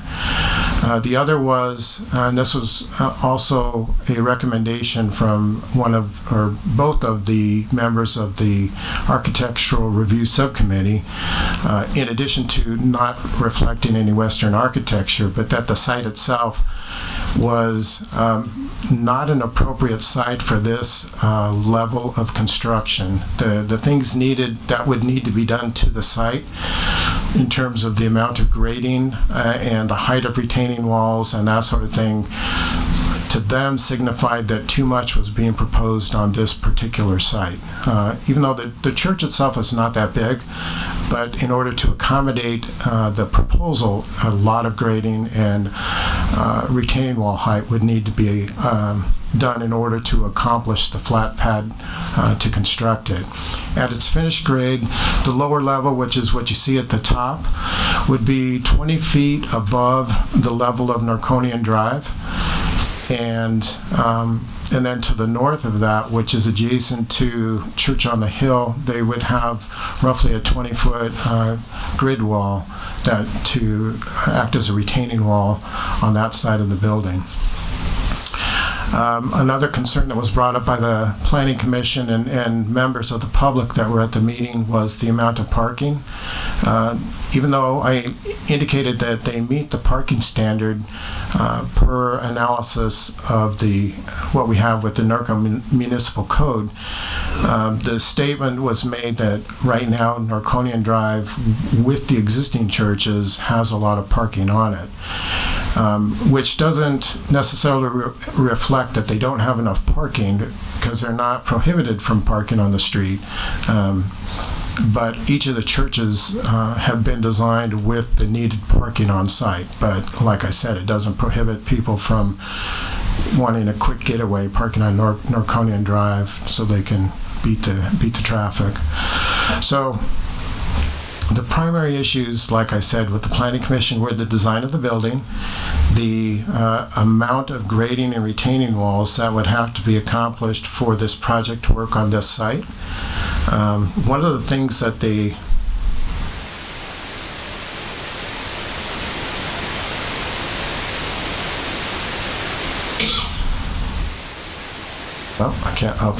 One of the things that staff requested from the developers was to give a line of sight analysis both from 5th Street and Norconian Drive. Actually, not from 5th Street, from Norconian Drive and from Norco Drive.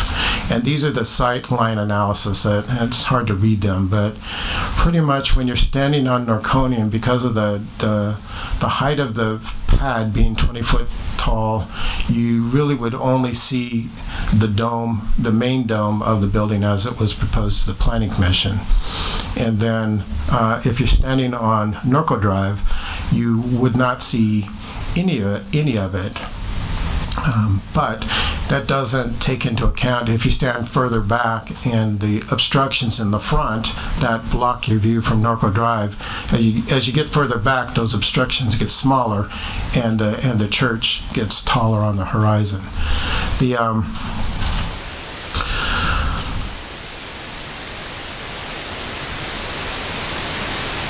So I guess I've covered everything.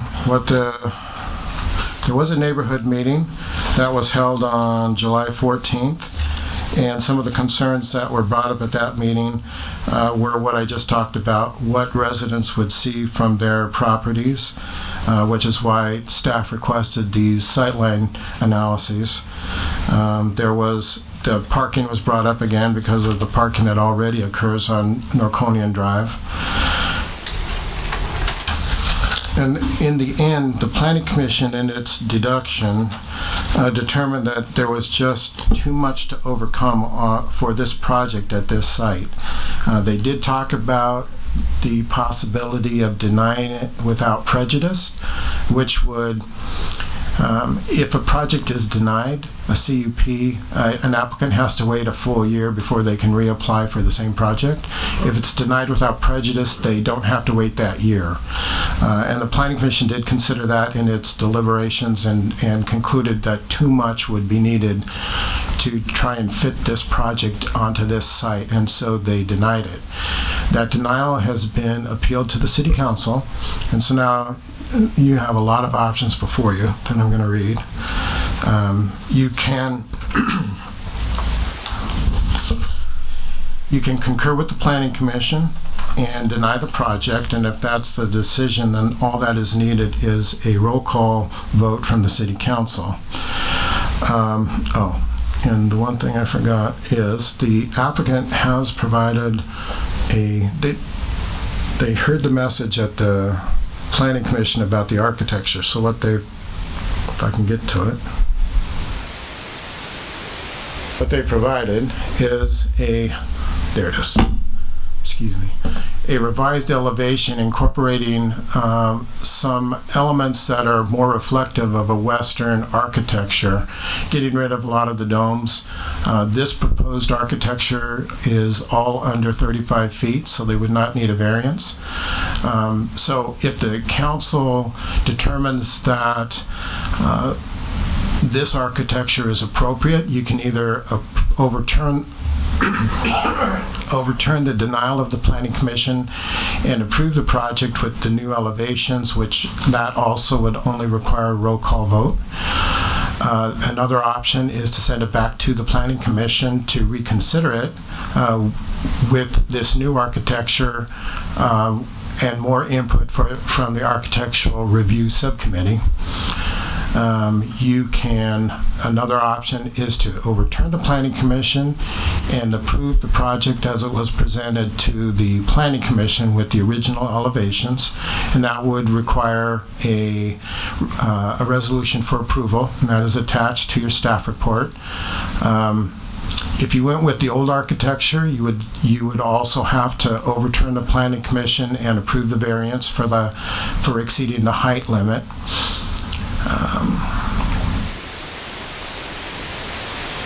And I think that explains the 4 resolutions that are attached. So your options for the resolutions, well, I won't go through it again.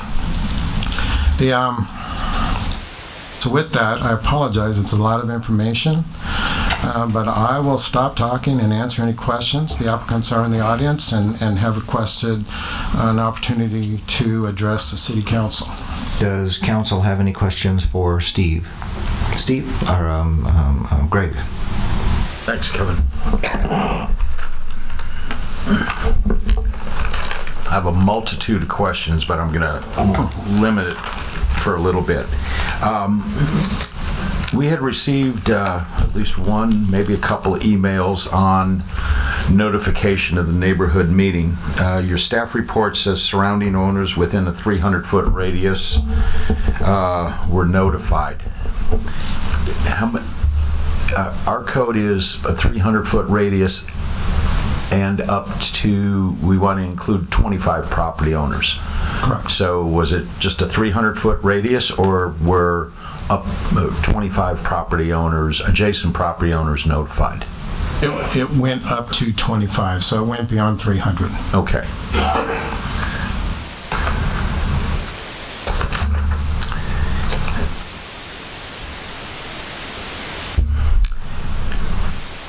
Is the variance,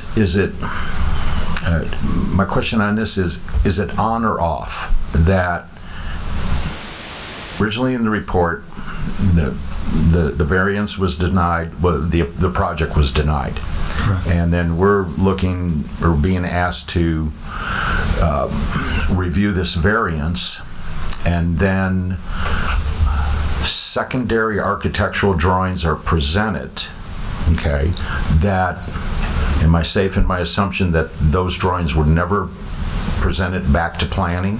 Correct. Okay. So that's based, well, I want to say this, that we can look at these new architectural drawings and make a decision on those if we choose. Correct. Correct. Okay. So where's the variance come into play on this? Is it on or off the table? If the count, you want to talk? Well, if the council goes with the new elevations that are up on the board, the variance is not needed. Okay. If you go with the old elevations. Theoretically, you could approve the project as it was presented to the Planning Commission, which would require the variance. Correct. Okay. I just want to. But I want to make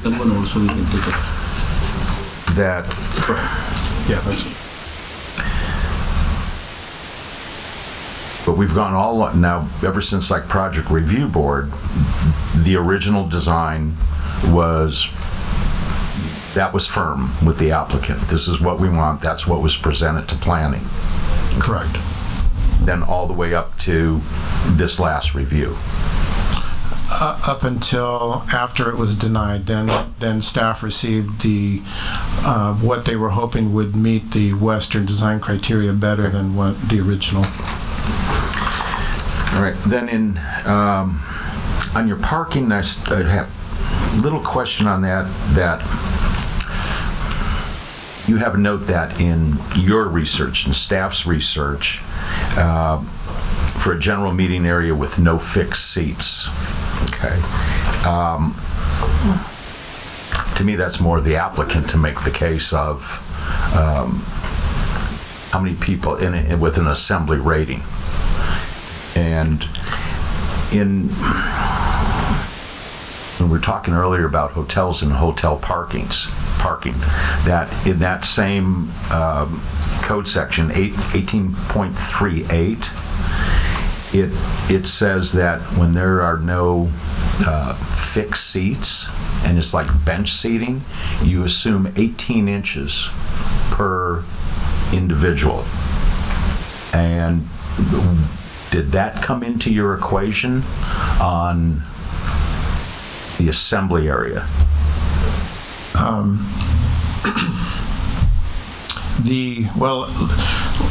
First, so the audience knows what I'm talking about, there are two big open rooms. One is the sanctuary or the prayer room, and then there's a multi-purpose room that would not be used. It wouldn't be used to make the prayer room bigger. It's a separate facility for other activities. So what they indicated to us, the applicant, is that there would be no seating whatsoever inside of the main sanctuary. So what we do then, and we've done it in the past, is go to the next closest similar use, which is an open gymnasium for a public gathering for like a school facility.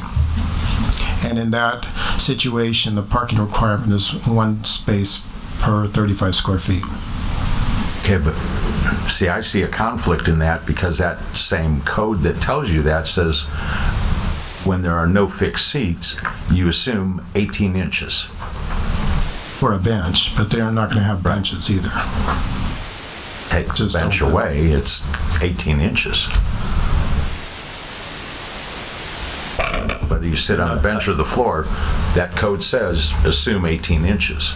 So it's just a question I have that I understand. And I think that the code with regard to the benches was intended to be drafted for those circumstances where the seats aren't fixed. That means you can bring in chairs or benches as opposed to having fixed seating. In this case, I gather, I mean, I don't know much about it, but there is no seating at all. So, and let me put it this way, Steve. I understand all these drawings are preliminary, so please take my questions as preliminary. Sure. Okay. Then I don't know if this is going to go over. Well, let's go back to that seating. So I have questions on the parking. I think it's underparked. Okay. I don't know if you can answer these or if this will go to Chad, but in the upper, if you go back to your site plan,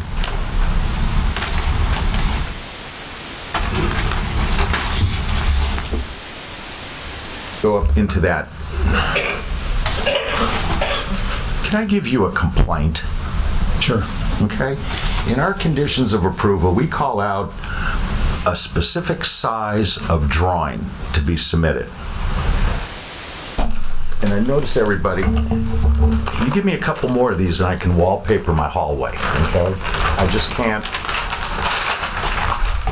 All right? All right. So, let's take that upper quadrant up there, okay? So this is going to be a drainage question. The way I'm looking at that and the way I looked at those elevations, that area is going to drain to a little detention basin.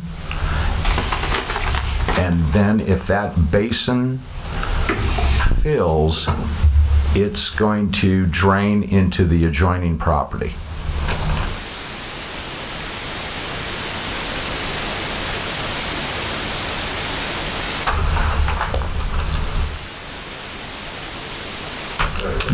Yeah, where the tennis court is and the little trellis area and that little parking area. Do you read that the same way? Correct. For your site drainage? Yes. So I have a problem with that. Now, the property next door, do they have to give permission to accept drainage from an improved site, not the natural course of events if it was unimproved, but once it's improved, how can you put your drainage onto your neighbor's property?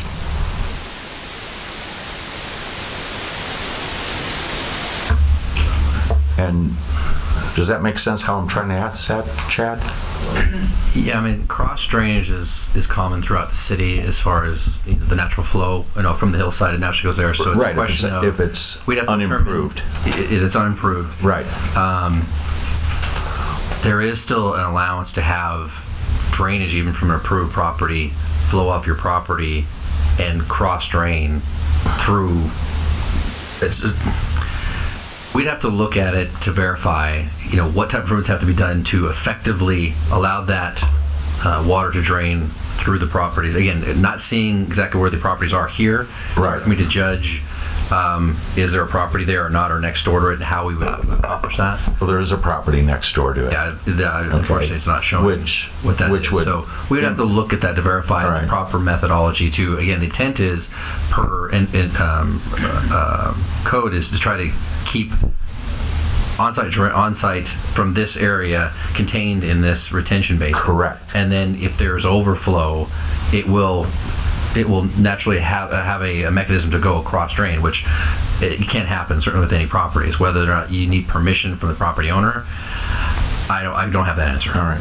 So and essentially the rule is, and I think that what Chad's saying, that the addition of the retention basin is intended to prevent the flows that overflow from exceeding the natural flows or concentrate the natural flows. But that's the purpose of the retention basin. So without the retention basin, then there'd be obviously a drainage problem. With the retention basin, presumably enough of it stays on site that it's no worse situation than it was in the natural state. I mean, that's theoretical. So I'm going to disagree with this. And like I said, understanding this is all just preliminary, all right? And you haven't had your final reviews on that. But, and I'm not sure where it is under water quality, that all your site water needs to be retained on your own site. So that upper area, if that basin fills, it's going to go to the adjoining property, which could impact that property and that property's owner's future in developing. Okay, so you come back down to your parking lot and you see that they have the underground storage. facility to accept all that storm water. In the same way, I believe there's another little basin down there, but most of that is to go into underground storage, correct? Right. Which recharges the water table. If that is to overfill, then it is to be connected to the storm drain, not spill out into the street. It's supposed to go into the storm drain as an overflow. And I can show you that. It's not just our code, it's the code, okay? Correct, but there isn't a storm drain in this area. There isn't. No. There's going to be. So that's my little thing on drainage, but that should be a condition that, where's our nearest storm drain? On, I believe it's on Norco. Norco Drive. So there would need to be a condition that storm drain would have to run from this property and make a connection in Norco Drive. Okay, so let's just jump on that same topic to sewer. Where's the closest sewer connection? The closest main connection is on Norco, and part of this plan includes them doing sewer down to Norco. Right, so we're going to go into the road now for sewer. Their sewer is shown on the, I'm going to call it like the northerly PL, that connection. And why wouldn't that sewer be brought all the way across their property in front of? So closer to the LDS church. I believe, as far as the elevations, in order to pull and have proper elevations to pull that sewage off-site, we determined as far as if they can do their lateral connection to that north property, that would be sufficient to meet their demand. Okay. It didn't need to go all the way across when they could just stop basically at the northern part of their property. All right. But sewer will connect all the way to Norco Drive. Correct. Okay. Storm drainage sewer now, so we go to water. At the water tank, we have a 12-inch water line that is inactive. No, it's at active. this point. It's active. Yeah, it now. comes down that access road that's on the south, would be on the south side of this. But there is I don't want to say it's a lateral, but there is a 12-inch line that runs northerly. Okay. And Berwin, do you remember a few years ago that there was some grading activity out there and they hit that 12-inch line? Okay, that's the line I'm talking about. Right. What happens to that line? That line still exists. There's still an easement requirement for that line. That actual line, the intent is to actually go back and repair that line to, because right now that was our main line down to north, and sort of Norco. And our intent is, because it's inactive because of the previous that's the one I meant. That's inactive. The city is planning to go back and replace that line because it actually is very old and in not good condition anyway. So we will go through and replace that line. That's basically going through the adjacent church where the damage was done in that area. And we may, depending on the condition of the pipe, go all the way up to the reservoir. But there would be an easement requirement in this to maintain that with no physical structures over the pipe unless they sleeve it so that we have easy access, etc. All right, so the inactive line crosses into this proposed development. Yeah, it goes through this area right here. Just kind of at the little... That little, kind of where the little neck right there? Yeah, little neck between right the two? Yep. Okay, and then you would require an easement on that? We already have an existing easement. They'd have to make sure that they don't, that they acknowledge that easement exists. And then the active 12-inch line connects to a 16-inch? It's either a 16 or a 12, I'm not sure. Okay, offhand. I think it's a 16. All right, and that connection would have to be made? Yes. Okay, so let me try to wrap it up real quick on this first phase. With all of that street work, all right, and this is somewhat of a stretch, and I think we've touched base with it a little bit.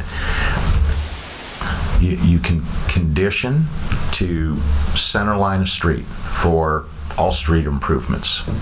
Correct. Okay? I want you to think of a way to say, this is a full width street, 60 feet, I believe.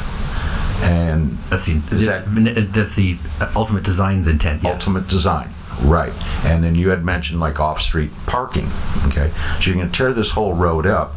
We need to find a way not to just improve to center line, okay, at 30 foot, but to do the full width street improvement, okay, with curb and gutter. And then if that property to the east is ever developed, maybe there can be a rebate situation or some type of credit. There has to be a way to do this, because that street is in total disrepair. It's shot. And if you're going to come through now with water, sewer, and you're going to go all the way down Norco Drive to Norco Drive, it's not going to make sense just to have some trench patches. There has to be a broader scheme, a broader picture of what to do on that street as it moves forward. I can stop right now for a little. Thank you, Greg. Ted? You beat him up. I'm going to go back and start off where Greg kind of left off. I see on there, this I think is A1, and you have your retention basin, and on your maps and on your photographs, I see a concrete swell that runs from the retention basin down there along the adjacent properties. Is that correct? There's one there, goes on to Norco Drive. And that goes down those properties. So any overflow from this basin is going to end up on Norco Drive. Yes. And you just told me there's no drain. There's no storm drains in Norco Drive. The closest storm drain is on Norco. There's nothing on Norconian that we could immediately. Okay, so Norco Drive has storm. That's what I thought there was. So that if any overflow water, it's going to go on Norco Drive. Right. All right. Even though, again, I'm going to back up my partner here, is that there should be, and all the years that my folks had the dairy and anything else, you retain the water on your property. You're supposed to for 24 hours. So we'll live with that one. So I would have some kind of a deal where that water has to stay there. Now let me go back to the engineering point. The water, they're asking for a retention wall, correct? On this, the water tank, will that wall affect the stability of that water tank up there or not? I know they're going to engineer it.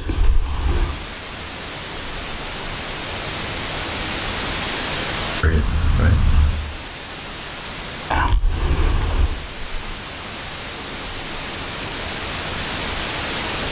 So I'm looking at the engineers. You're talking about this area here where the reservoir is, just so where you got on that A1, there's a big water tank, and they're going to cut down this hill to make this flat for their water tank, correct? I mean, for their structure. Yes, to alleviate and level off their lot area. Yes.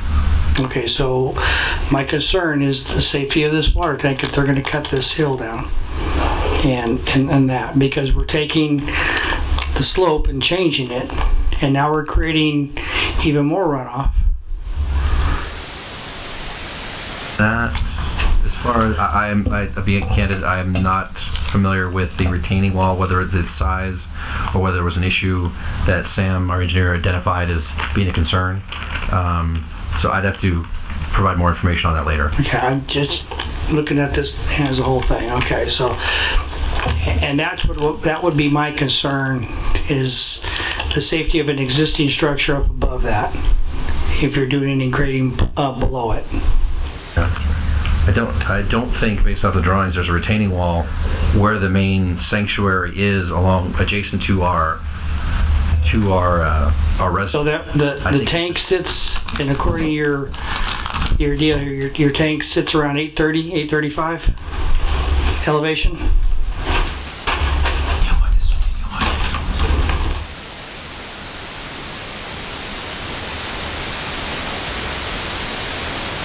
Okay. Not labeled very well. Is that good? All right, we'll concede 835. Yes. And so the actual pad that's going to be there it shows around 820 to, was it about 815, 820? So it's going to drop. You're talking about at least 15 to 20 foot drop and hill, real quick elevation. From where our existing water tank sits down to there. And is that what they're going to grade down, Steve? Yeah. Okay. You're right. I'm sorry. All right. Well, again, that's quite a bit of runoff coming over there. I worry about the stability of that tank up there. Okay. We're good? All right. Yep, we're good. Yep. All right. I just want you guys to look at that in your conditions. And then finally, I saw you did the line of sight. And Greg asked a lot of questions I already had. We have an historic building sitting the next street over on 5th Street.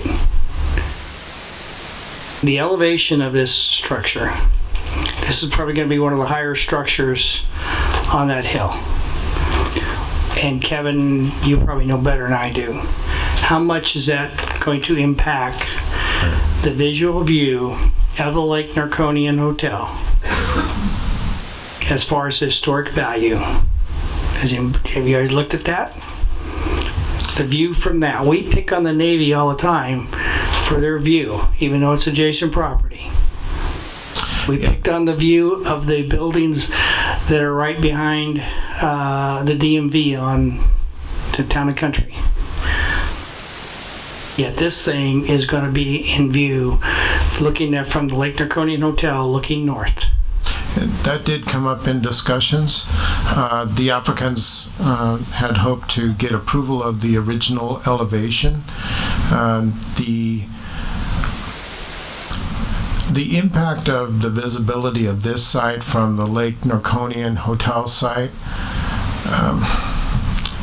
it's hard to quantify what that impact is and what the threshold would be, because some would look at it and say, you know, it's different architecture and it adds to the ambience of Norco, and some would say it doesn't match the Narconian at all and it's not Western.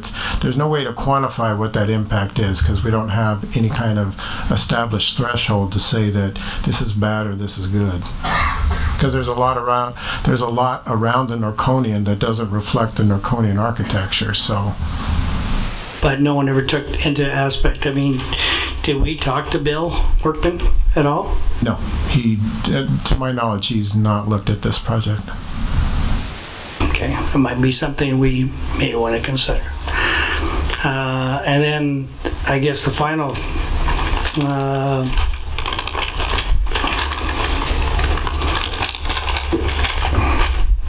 Now I'm going to leave it at that. Greg beat it up pretty good. Robin? Thank you. So, as Ted said, Greg covered a lot of stuff. I guess my concern about it is that we got a separate set of plans that were completely different, and there's a process in place for going back to planning and doing all those things. And for me, when we have a process in place, that should be used, and I just don't think it's equitable or fair that we were presented a different set of plans than what Planning Commission got. I want Planning Commission to be able to do their job. This is definitely not my area of expertise, and that's why we have the Planning Commission. And so my preference would be that they follow the protocols and go through the steps just like everybody else does. So that's kind of where I'm at, in addition to all the things that they brought up. Yeah. Can I respond to that? Absolutely. One of the things that they were hoping, well, what they were hoping is that you would overturn the Planning Commission and approve the project, obviously. Pre-second drawing? No, original drawing. Original drawing. But if that was not going to happen and you were going to deny the project, their second choice would be that the denial be changed to a denial without prejudice so that they could go back to the Planning Commission. And the new elevations were presented in hopes of encouraging that scenario, showing that they would cooperate with the Planning Commission. Okay.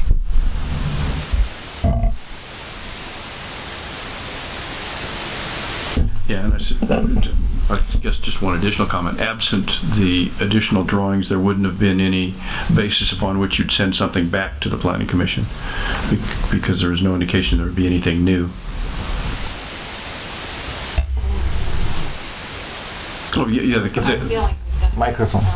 Yeah, the council could have, in the blind, discuss things that they would prefer to have the project changed to reflect and send that back to Planning Commission. But I think in this case, it was, now you have something concrete to do that if that's what you choose. Yeah, I just feel like this has kind of been different because every time before they've come with the original project and we said we've nitpicked down things and then said, okay, now take it back to planning, where I just feel like it's kind of overstepping the process that's in place. Yeah, I can't say that, well, I don't disagree with that. I can't say that it's been uniformly applied in the past. Right.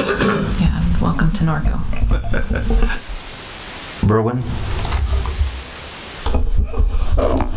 Yeah, I want to continue a little bit of what Councilman Newton was talking about when that water line broke over there before, when that bulldozer broke it.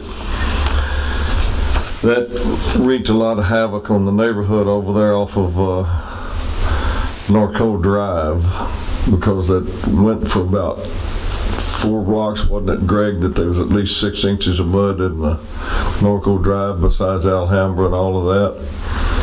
Well, then that never was, even though they repaired the water line, they done a lot of damage there for the future, because I remember about 2 years ago, one of the last great rains we've had, that it was like when that water line broke.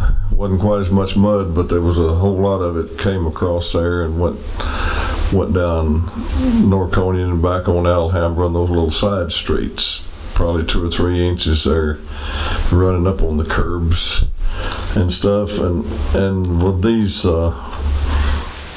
retention basins that they've got set on here, and the thing fills up and runs over, besides getting a heavy rain, and a heavy rain would cause them to fill in a hurry and overflow, and then you got that slope there, I'm afraid we'd run into the same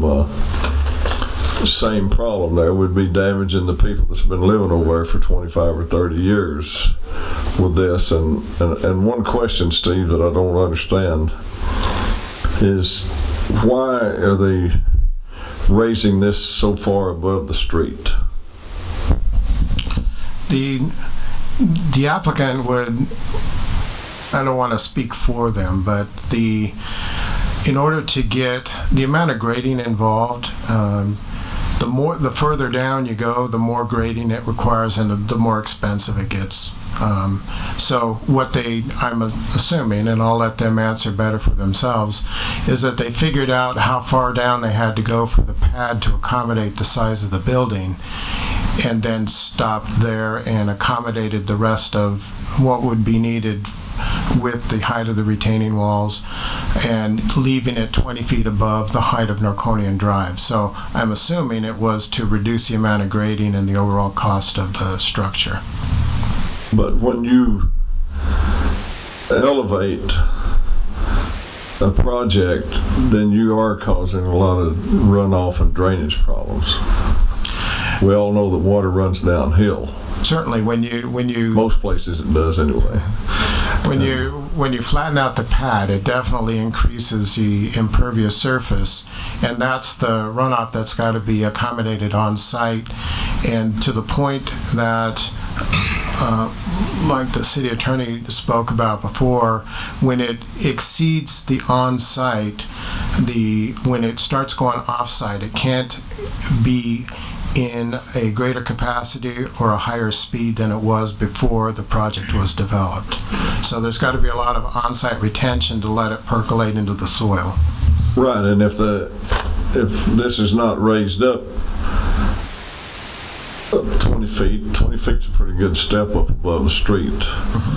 The lower you get, the less runoff you're going to have, and I disagree with that running off onto the next piece of property. That's caused some major range wars in the world, and especially over there off of those little streets off of Corona Avenue on north of 6th. There's been some major battles over there with water coming from this guy's place over to the next one and the next one like that. And I had the same thing at my place when I moved into it 20 years ago, with water coming out of one place across mine and across another one there, and then it was stopped by another neighbor. It was flooding us out until went over and cut a hole in their berm and got rid of it. But there was supposed to be a major war over that deal. But I have a problem with that drainage, and like Ted said, how many gallons of water does that tank hold up there, Chad? 1 million? I don't know that number by, sorry. I'd say probably at least 1 million though. 1 million at 8 pounds to the gallon, and you go to cutting away the foundation below there, and you get a good shaker or something like that, that could wipe out half of the town if that thing went off of there. So you got to look at a lot of this stuff before I'll vote to approve any of it. Thank you.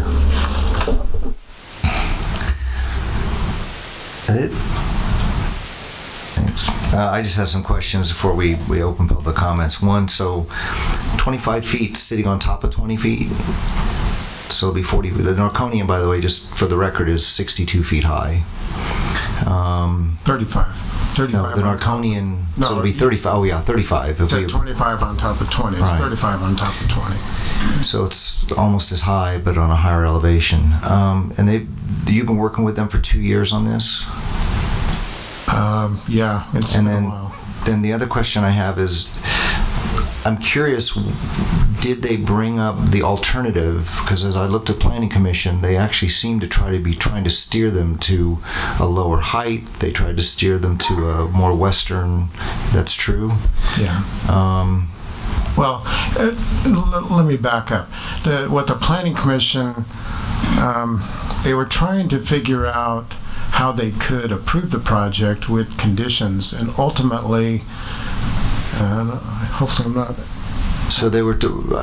Ultimately, they determined there was so much that needed to be done with the project, it just wasn't even feasible to try and correct it, I guess was the final. Were they open to the suggestions?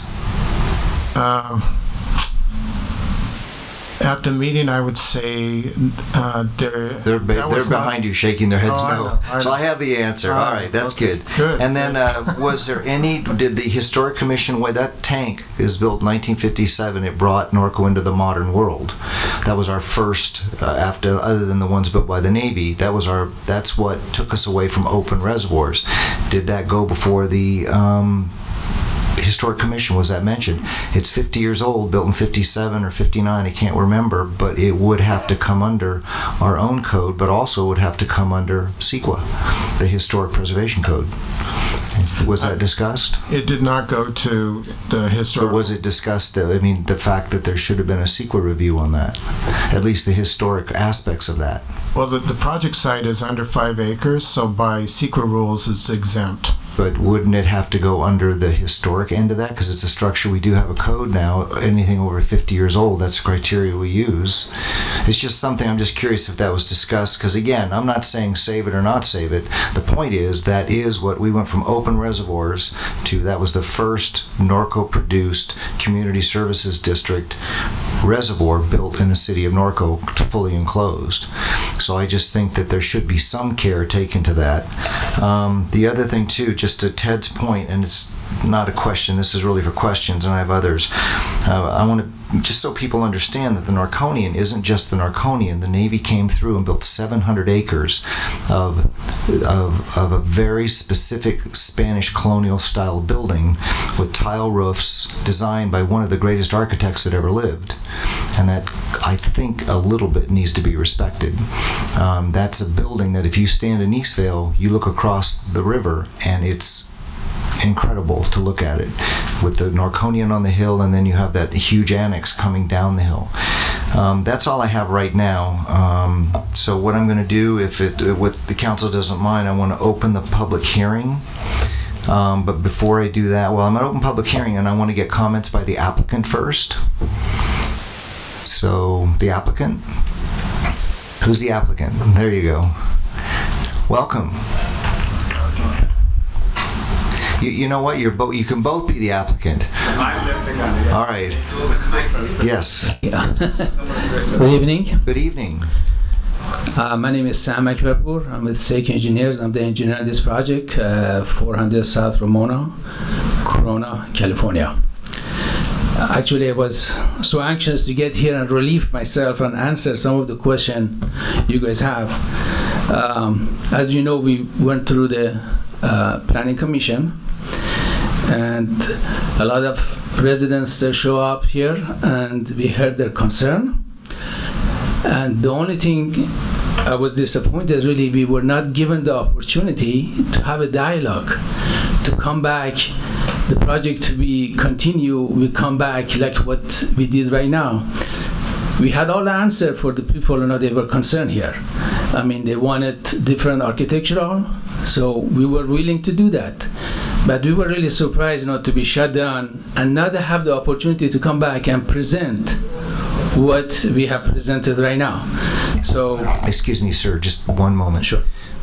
Just as a matter of respect, if we could in the audience make sure that we keep our conversations as low as possible, I'd appreciate that. Thank you.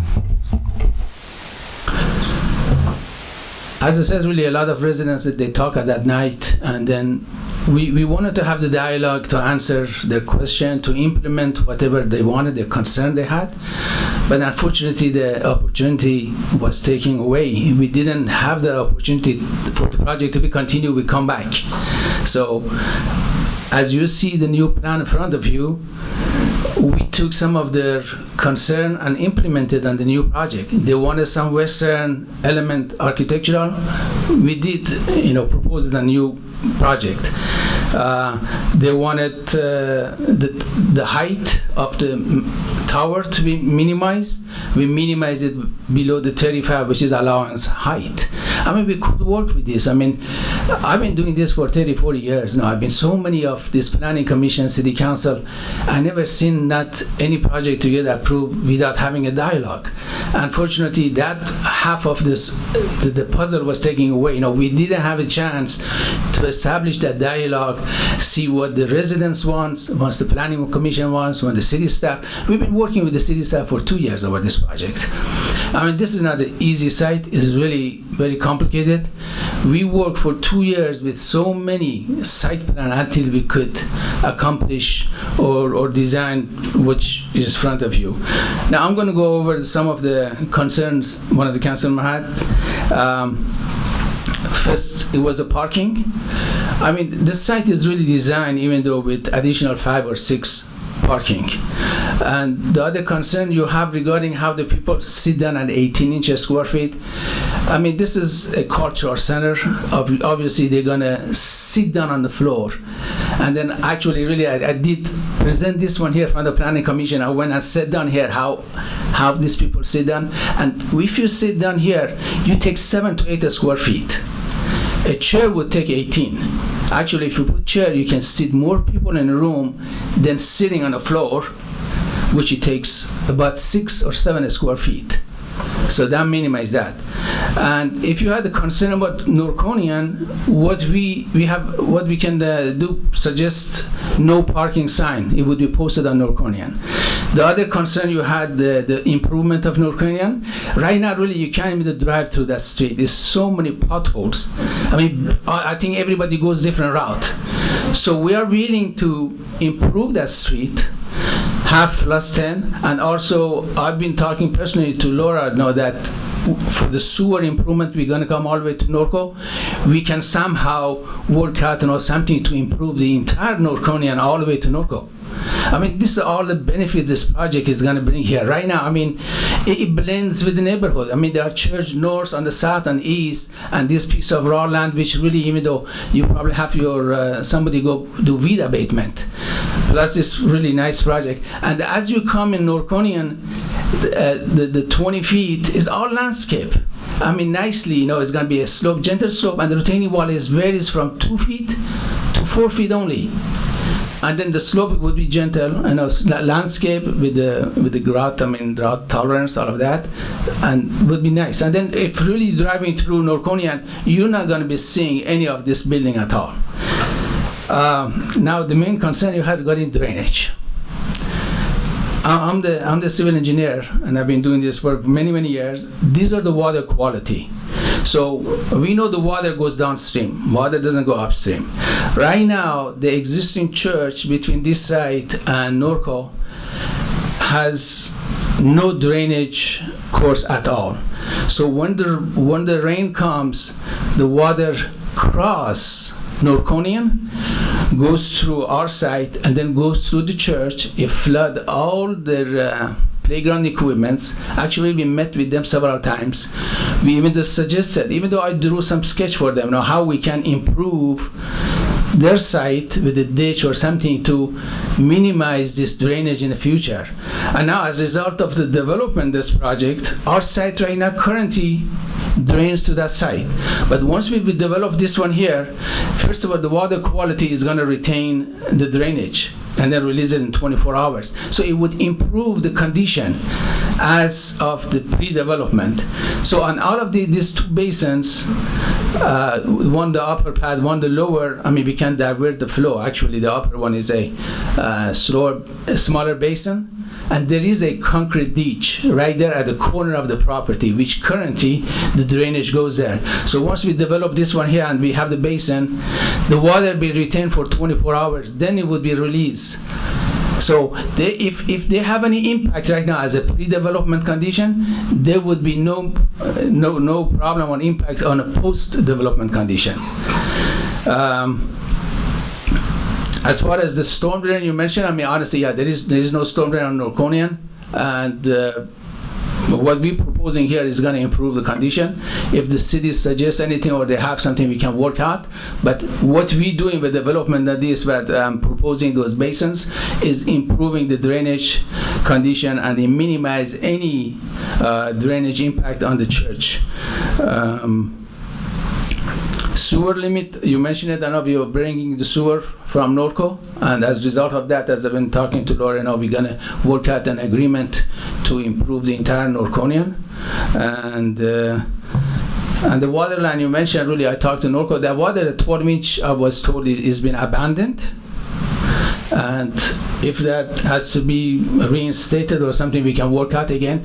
Again, the point of this is all of this dialogue we have right now, we could have a planning commission to be continue, we come back. The opportunity was taken away from us. We didn't have a chance even to come back. we were really shocked, when all of a sudden they vote to deny the project. They could ask. We were here to address the concern of the citizen, to concern of any planning, any staff. We were here to work with you guys as a team. Unfortunately, we didn't have the opportunity. And I really appreciate if you have any concern, if you want to refer us, go back to Planning Commission, we are willing to do that. We are willing as a team player to work with you guys to make this project work. And this project really, the whole member of this, I was asking them, is maximum 150, and this is going to be just occupied on the weekends. It's not going to be really impact on any neighborhood traffic study on that. The only thing is going to bring benefit to the neighborhood, benefit to the city of Norco, develop that area. I'm here to answer any question you may have. Have any questions for the applicant? You know what?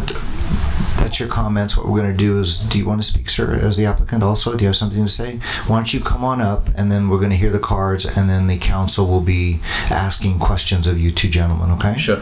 Thank you. Thank you. Welcome, sir. Sir, thank you. Good evening to everybody. Honorable Mr. Mayor, council members, staff, and fellow citizens. I just wanted to give a thank you for giving us opportunity to present ourselves. And first of all, many of you and our Norconians doesn't know much about our projects. I was going to give some little background what we are doing and why, what is the background of the project. I generally don't read, but I'm going to read this. My statement may take 5-7 minutes, if you don't mind. To start, I would like to give you a brief background of our institution called Gurukul, which was established in 1948 by our highly renowned saint named Shastri Dharmajivan Das Ji. Coincidentally, today is his birthday, 115th birthday, we celebrate today.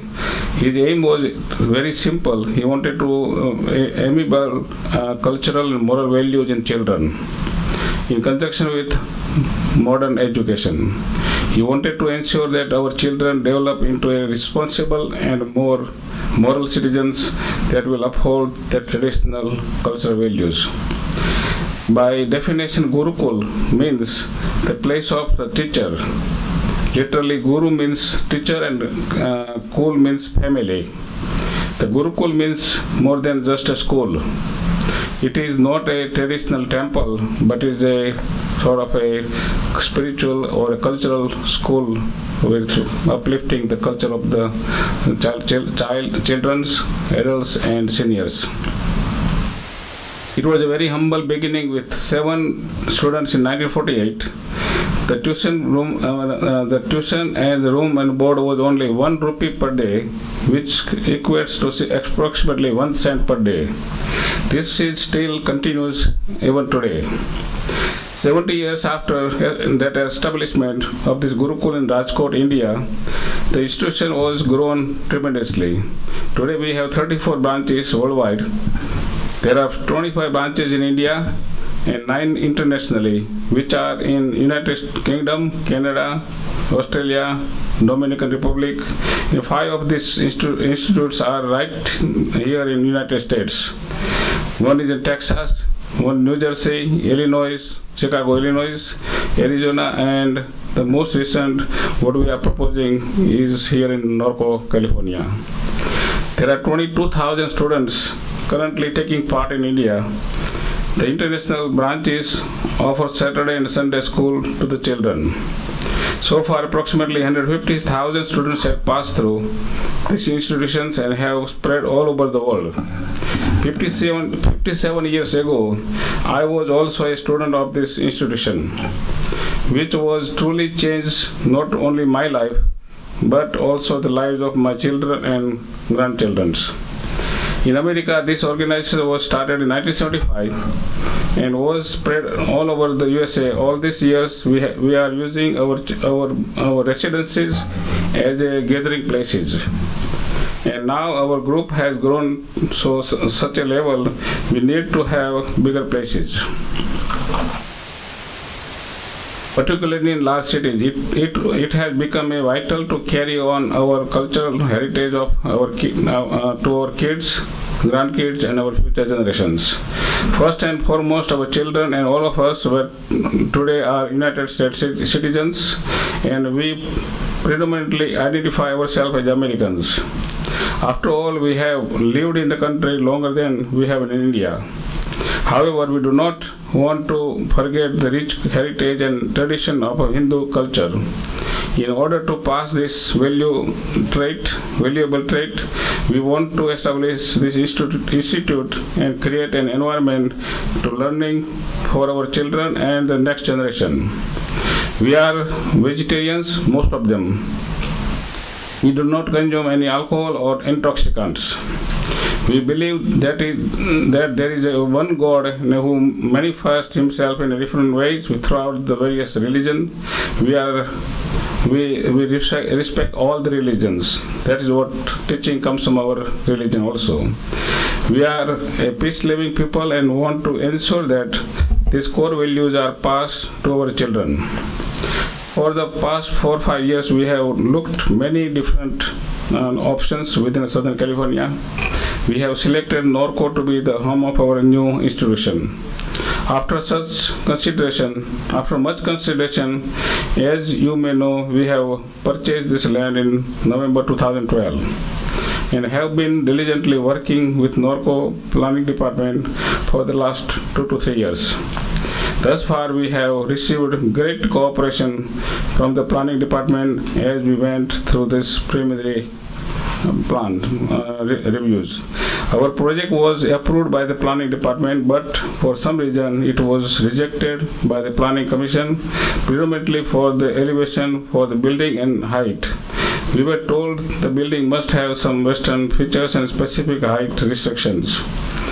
Rest assured, we are willing to do whatever is necessary. We can proceed forward with our project. We would like jointly to work with city and do whatever necessary to get our plan approved. We are ready to modify the elevation if needed. As per your requirements, we will work in conjunction with the planning department to meet all their requests. When that said, we would also like to assure you that we will be a great asset for the city of Norco.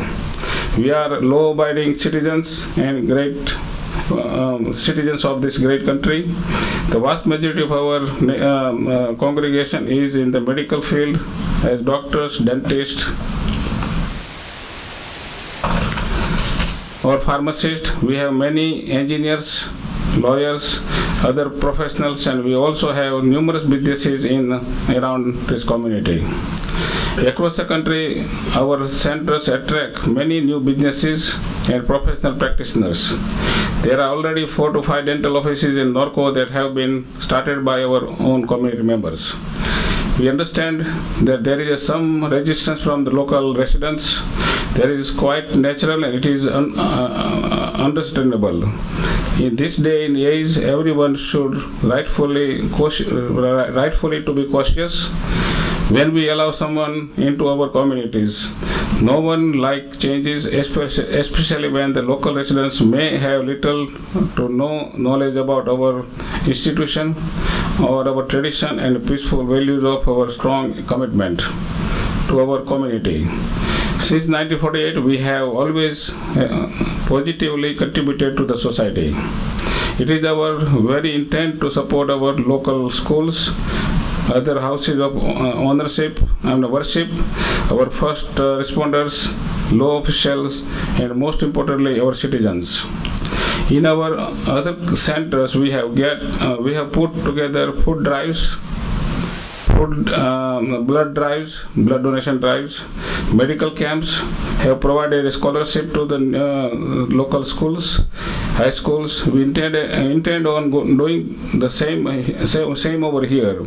Most of our members have been here since early 60s, and we identify ourselves as a predominantly American rather than Indian. Our hope is to slowly mold to tomorrow's generation by teaching them how to live a poised life today, free from vices, free from peer pressure, so they can be responsible citizens of their respective communities. The best way to learn more about us is to ask questions. If anyone questions about our institute or would like to attend one of our events, you are most welcome. We want to be a part of this community, and we'll always have an open door for us to visit there. So this is what I have to say. Thank you very much. Man of many words. Thank you very, very much. What we're going to do now is I'm going to have you two take a seat, and then we're going to begin to call up people who have comments. Thank you. Cheryl? Let's see, the first speaker is Sandra Higgins.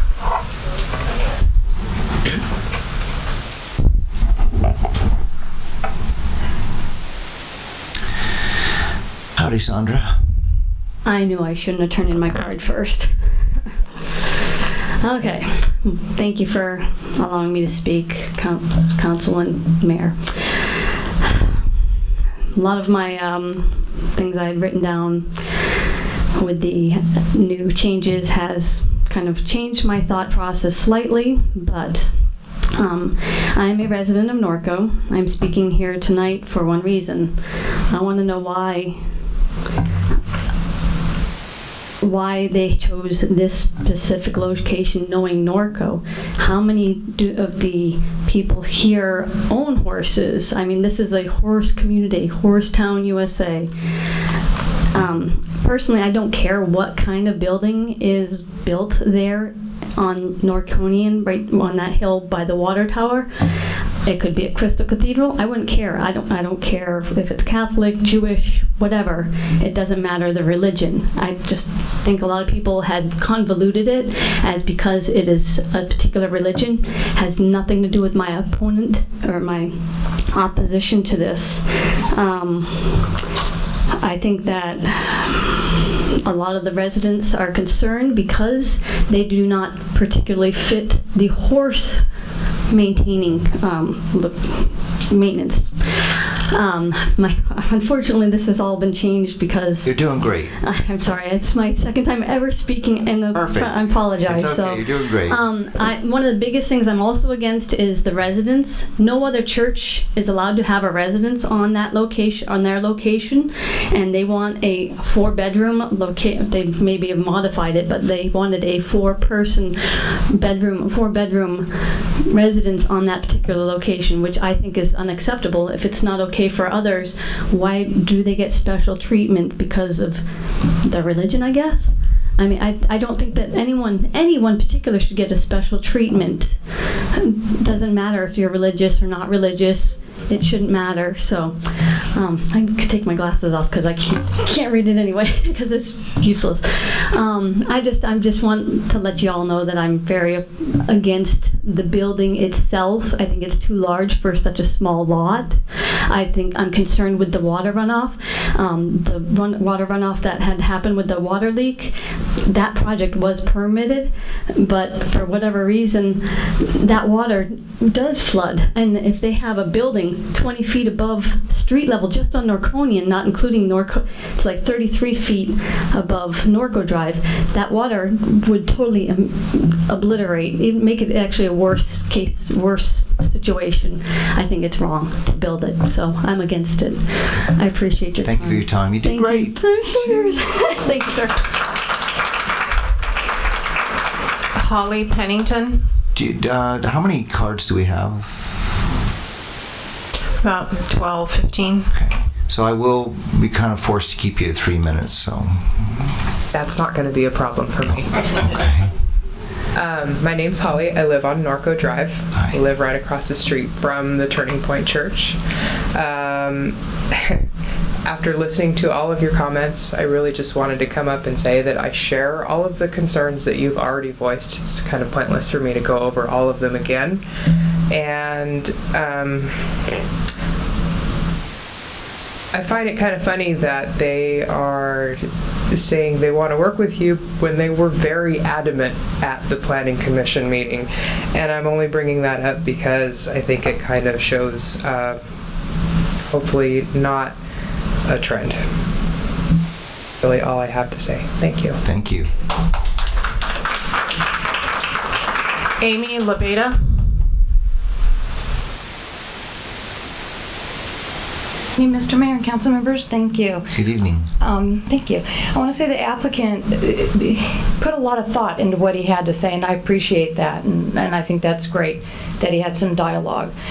What he brought up is very important to why a lot of people are against the project, is the culture thing. They want to have their culture centers so they can teach their culture, their values to their children, and have their grandchildren have them, and so on. And I believe that that is important to the city of Norco to keep its culture, its city's culture. And I think that a lot of people look at it, again, as she stated previously, the building looks different now. You know, the last time we were here, it had the domes, and they were pretty adamant that that wasn't going to change, that they couldn't change that. And now seeing that they have, I think that's great. So I think it kind of keeps with the atmosphere more than the domes did. But I do have a concern about the water tower. My husband and I drove by there today before we came here, and Mr. Hoffman brought it up, that structure. That was our thought, what if? Because you don't know what's happened to the soil, you don't know about a shift. Now that they've changed the outward appearance of it, it becomes a concern also that I think wasn't really addressed, was an environmental impact study. And I think that's very important because it's a small lot with a large project. And I think it's great that they'll want to improve the streets, that they'll want to do this, a lot of things, but I think that it needs to be reviewed as to how it will impact that environment there. And it's raw land. What's wrong with having some raw land around here? I have worked in Irvine for 20 years. They've destroyed Irvine. They've absolutely destroyed it. You can't go more than a few feet without seeing buildings being brought up, from hotels to deluxe apartments. And I really hope Norco keeps its culture and its feel and this rural atmosphere. I really do. And I do appreciate the dialogue that they've opened. I thought it was great what he had to say. And it's everything of why everybody's here that's a resident that's concerned. Because culture is important. The culture of this town's important. I'm not a drinker, but I do drink occasionally. And I know they're making a point they don't drink and they're law-abiding citizens. Most of us here are. And it's great that they want to be a part of the community. Embrace ours. Embrace our culture. I'm glad that they wanted to change that outlook of the appearance of the building, but I think they need to pick a more appropriate spot. That's all I have to say. Thank you for your time. Thank you, ma'am.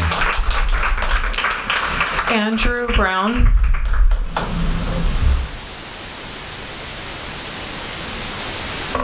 Hello, Andrew.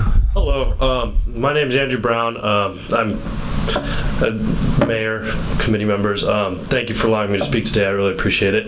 I've been a longtime resident of Norco pretty much my whole life. I graduated from Norco Elementary School, graduated from John F. Kennedy Middle College right off of 3rd Street. So I think that's kind of something rare. I think, within the room today, that's something that's not as popular as you can see.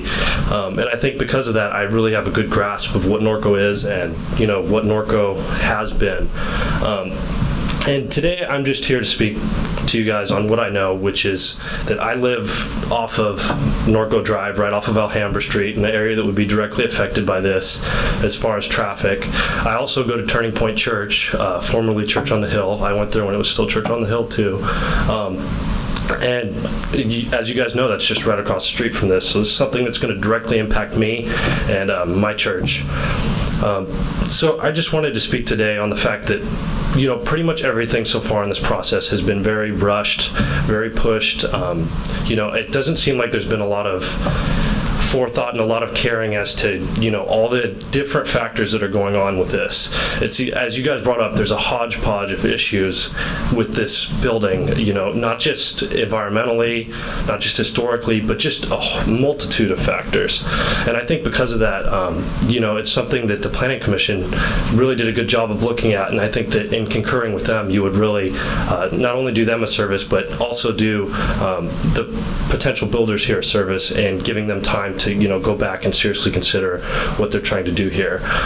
As you guys know, this is a very small property, and the impact that this property is going to have in this community is huge.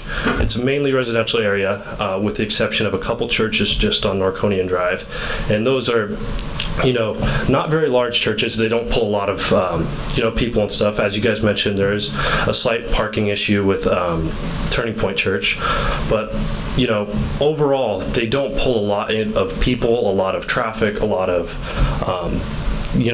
just a lot of people in that community. And I think that with this cultural center, that's what it's going to do. It's going to pull a lot of people into that community who are going to add a whole slew of problems that have not really been thoroughly looked at. Also, I think that we're kind of being sold short here in the fact that, we're told that this is a cultural center, they want to adapt into Norco's culture, but then they've got a gated fence, blocking us off from entry into it. That's something that's, not something at my church. just, I thought I'd mention that. It seems like, we're getting sold one thing, but then they're actually doing something else. So I mean no disrespect to, the builders. I mean no disrespect to anyone of that faith. I don't have a problem with their faith, but I do think that, this is being pushed through in a manner that is not conducive to Norco, and I don't think that they're following all the rules that the rest of us do. Thank you very much. Robert Brown.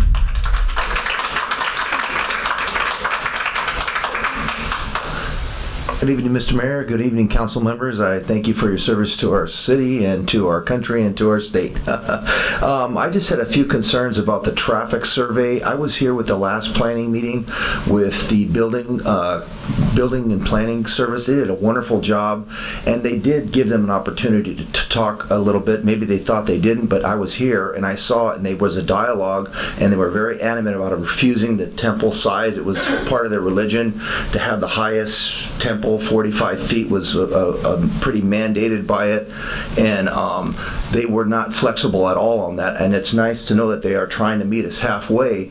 But I honestly think, did we ever get a traffic survey done by the city? Does the city provide that, or are they supposed to provide that? Seeing what kind of an impact it would have in the neighborhoods, because I live in Alhambra, and the traffic's horrendous from the school between the Silver Lakes trying to go down Hamner. I mean, they're killing us with the traffic, and I still don't believe that the 100 parking stalls is going to be enough for all the people that will probably eventually come there. I believe they're affiliated with the Chino Church too? No? Okay. Well, I thought it was. There's a temple over there in Chino, and it's a huge, I don't know if they're, you say no, so I take them at his word. They're not affiliated, but there's a church right off the 71 freeway that has the same last name as this. I thought it was related, but maybe it isn't. But and you go over there on Sundays or when they have their worship service, it is massive. They have to have traffic control people in there. I don't know if that's the issue with this. I don't think it's going to hurt anything. We just wait and see, do a little bit of surveys, do a water survey, do some tracking, and do some investigating and seeing what kind of an impact it's going to have to those neighborhood where we live. And that road needs to be repaired, not only by these guys, but all the other churches should chip in to pay for that, because that road was probably built in the 30s when the Norconian was built, I would think, right? Hasn't been repaired in probably 50 years. So long time. So anyway, 58. That's right. All right, sir. But thank you. That's all I had. Thank you. Thank you. Allison Brown.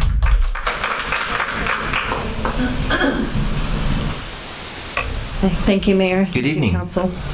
I just want to bring up a couple things. I'm also against the project, and I wanted to tell the applicant that I understand the frustration. We moved here a couple years ago, and I was moving. My mom is 90. She had a major stroke, so we moved to Norco trying to escape city life, and we figured we could build her a building.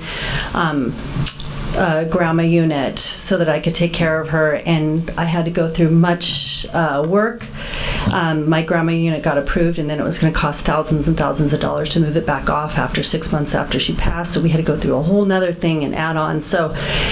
But I do have to say that a lot of it is perspective, because I was never frustrated with that, because I understood that Norco is all about preserving the land, preserving the community, and keeping land for the horses. And even though I don't own a horse, that's why I moved here. And this city is so unique to any other city. So I can understand the applicant's frustration, but investigation really needs to be done before you do a project of this size. And I just wanted to point out about the view of the Norconian Hotel. I know I had heard he had said that you couldn't really quantify, whether the view was good or not good, but I can say that you can quantify it because you can just go to the residents. The residents can tell you what view they want to see. Do we want to see raw land? Do we want to be able to see the Norconian Hotel? And these are the people. This is the city. And so it's in no disrespect to them, but that's why we moved here, and that's why this community is so unique, and there really is no other like it. We were ready to go out of state because we moved to Chino Hills. It wasn't incorporated. It became its own city, and then people moved there. So we moved to a small dairy, and it became Eastville. And everywhere we went, and finally we said, I think we found the city. And better now, not stay here. And now we're a block away from this huge cultural center, and so I thought, my gosh, like I wouldn't have bought here 3 years ago if I thought there was going to be huge development. I love the raw land.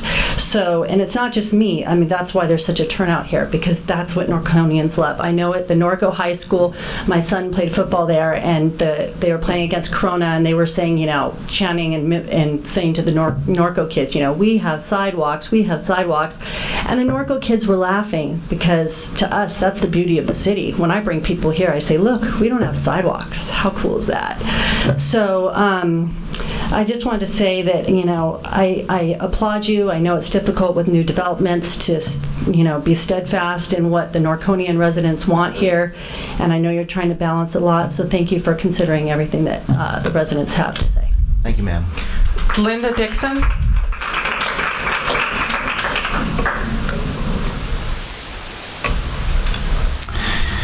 Good evening, Mrs. Dixon. Good evening, Mayor Bash. I attended the Planning Commission meeting that so much has been discussed tonight about it, and I'm going to have to disagree with the applicants. The Planning Commissioners overextended themselves with suggestions and ways that they could hopefully try to make this work for them. The applicants said that they could not change the elevation. They didn't want to change the domes because the religion dictated it had to be such a way. Dialogue was held that night. I was so proud of our Planning Commission because they went into such great detail. They took hours. They took a lot of time. They had done their homework on this. But there was so much to overcome. Not just a few things you've mentioned here tonight, but you could see in your plans and your packets that there is just so much involved. This project does not comply with our codes and standards. We can't make this precedent setting because then we would be opening up a can of worms that we have kept shut for so many years to protect this community. We can't accept that a project such as this on a little over 4 acres is ridiculous. It's just, even with this new plan that was shown tonight, it's not going to work. It's not going to work for this property. It's not going to work for our community. We are a unique community. And how we have fought to keep it that way. And as far as our beautiful, beautiful hotel that I have donated the last 13 years of my life to try to preserve and to protect, because I know that day is coming. Maybe not in my lifetime, but I can see daylight, whereas 13 years ago I could not. That will be the focal point of this community and this entire region. We have to be very careful what we put around it. We have to be very careful that what we put there is going to enhance the area, enhance the historic district, and not take away from it. I would encourage you to vote no on this project. Don't send it back to planning. It just doesn't fit. Thank you, Linda. Pat Overstreet.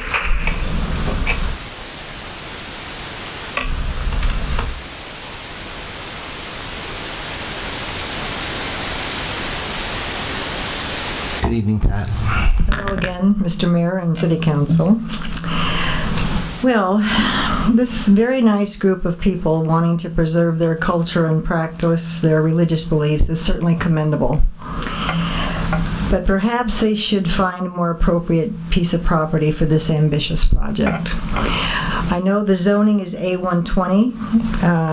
As a 38-year resident, to me that means agricultural low density. I feel we should preserve our animal keeping residential property. The Planning Commission did their thorough due diligence regarding this variance application. I sat in on a couple of the sessions also. I respectfully request that the City Council abide by and concur with the Planning Commission's decision to deny this project. Thank you. Thank you, Pat. Bill Naylor.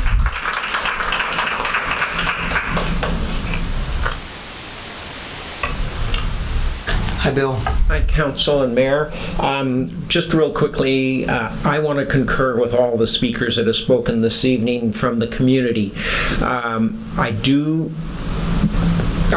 attend the commission meeting that they were talking about, and I know the commission seemed to want to bend over backwards to help the group, and at that point they just did not seem to be willing to make any changes. I do applaud them tonight and coming back with a more comprehensive plan that seemed to fit some of the needs that the commission tried to point out to them.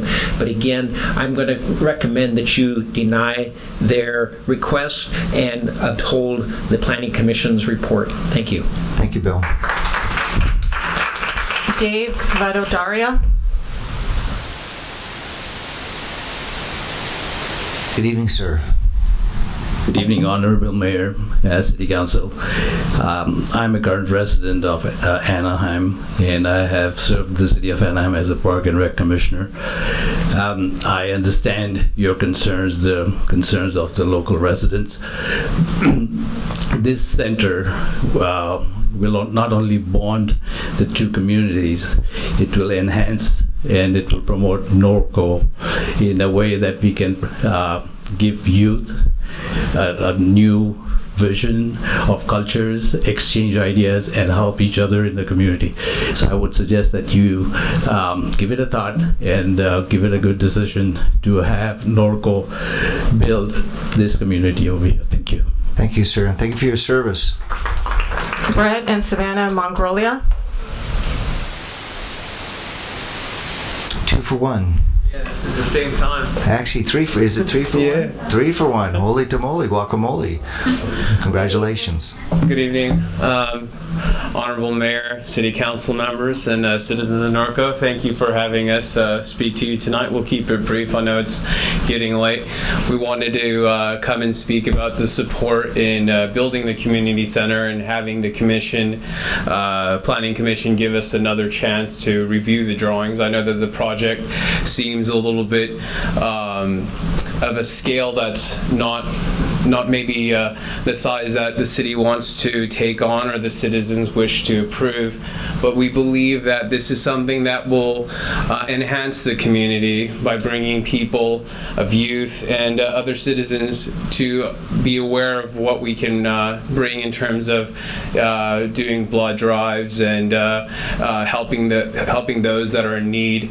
And what we've also seen is, I think, there's been quite a few number of topics and factors in relationship to different things that can be hurdles or issues in being able to approve and allow the structure to be built. But we believe that through the cooperation of the city and its members and the planning division, that we can overcome these hurdles and build something that will not only enhance the community, but also enhance its citizens by giving us the opportunity to work with them closely.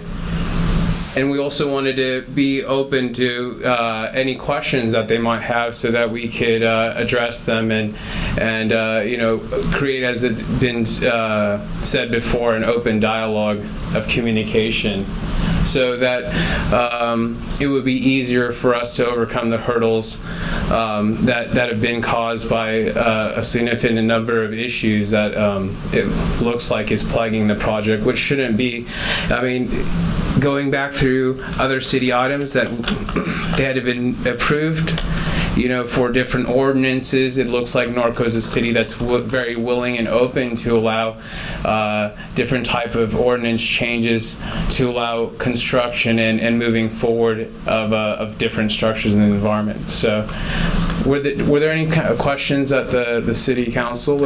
Unfortunately, because you're not the applicant, we can only ask questions of the applicant. Okay. All right. Well, but thank you very much for your thank you. That would blend in with I think that it would actually blend in with the Norco culture. I mean, we're willing to make the changes, and you guys are like a God-loving community to begin with. I think that we have the values, and we want to instill it in our future children.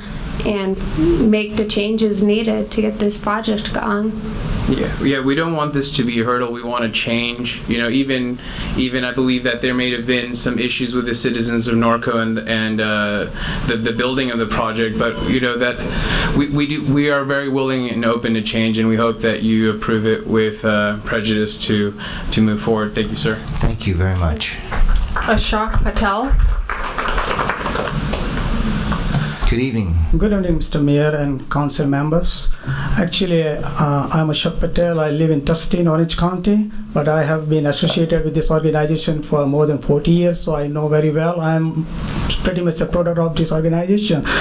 Anyway, I don't have to add too much really regarding the organization or the activities. They are doing a lot of social activities, community activities, and the main objective of this organization is just the commitment to serve the community. But you know, I do agree with my previous two speakers, and I'm in favor of this really, you know, the approval of this project.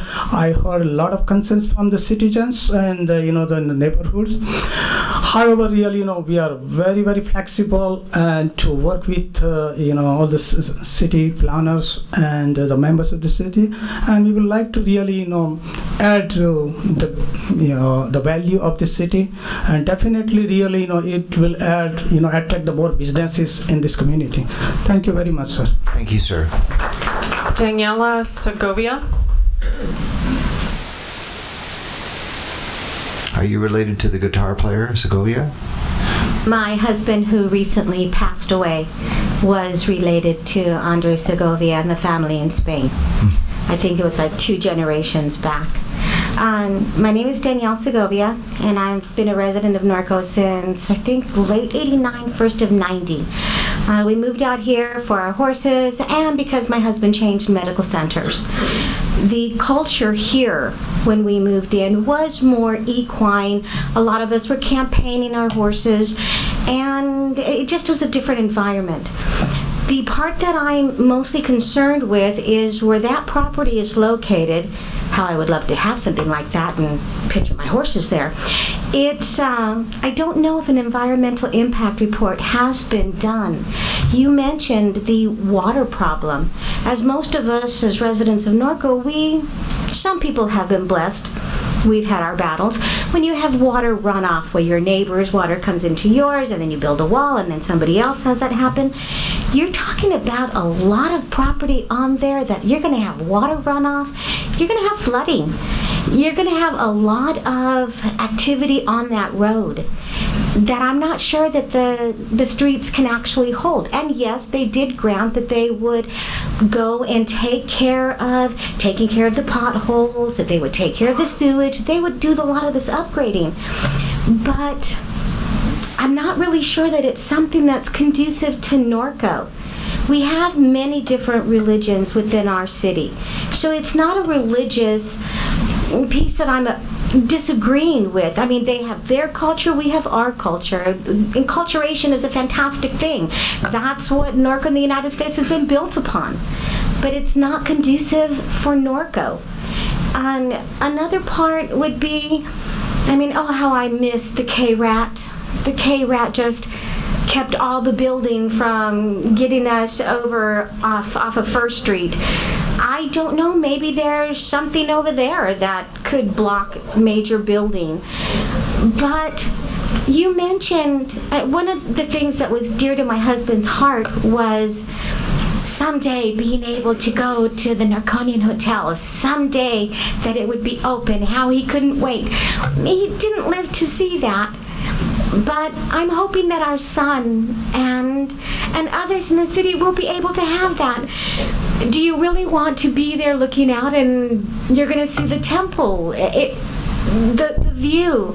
You mentioned historical value. In the city of Whittier, where we also have several pieces of property, whenever anything is constructed, everything has to go by code, maintaining the historical value in Whittier.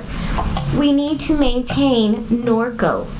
Norco is an animal-loving community. We have horses, cows, sheep, goats, burros, mules, ducks, chickens, everything. I don't really know that this is going to be conducive for our city. So with that, I place it within all of your hands to look not only at what these individuals are bringing in with a lot of their speakers coming from out of our city, that you would please weigh heavily on your decisions what your constituents of Norco want and what would be best for our city of Norco. Heck, I would love to buy that land and throw apartments on it, but it's not something that's allowed, and I would make it a Western themed place, but it's Forgive not me, allowed. but I have to, I'm trying to be fair to I'm everyone. finished. I thank you so very much. Thank you very much. Bye-bye. Thank you. Karen Leonard.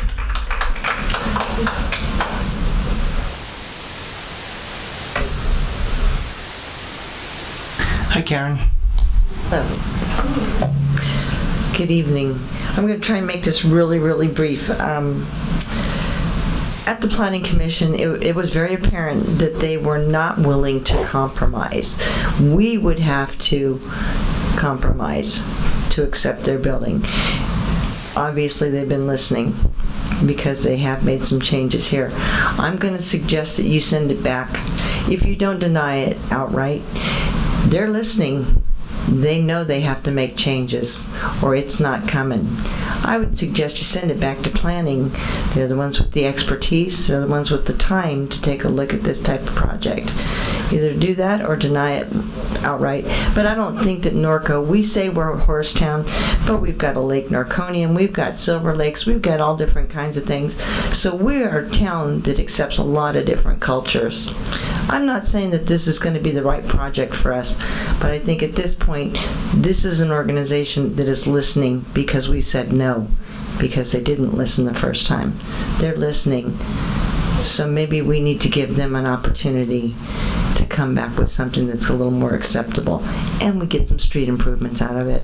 That's a first. Thanks very much. Thank you. Melissa Woodward.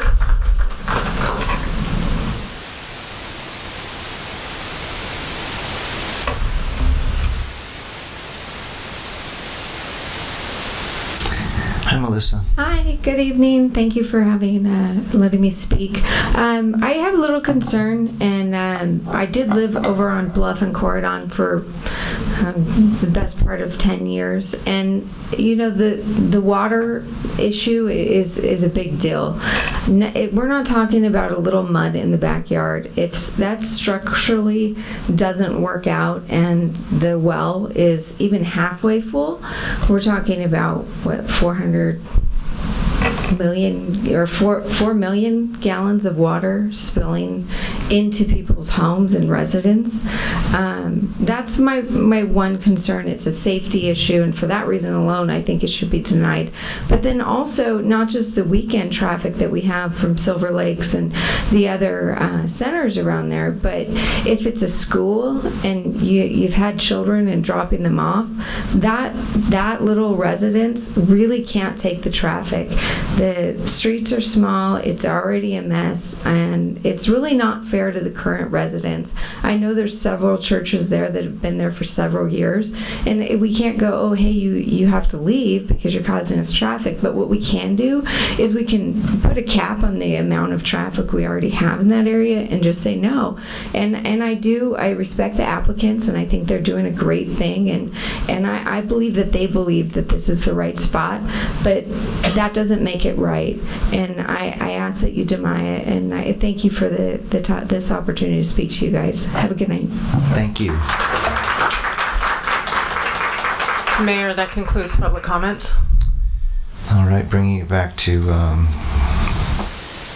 do we at this point, do I close it and then ask for the applicant's response, or is that part of the open? It's part of the public. Okay, so would you like to respond?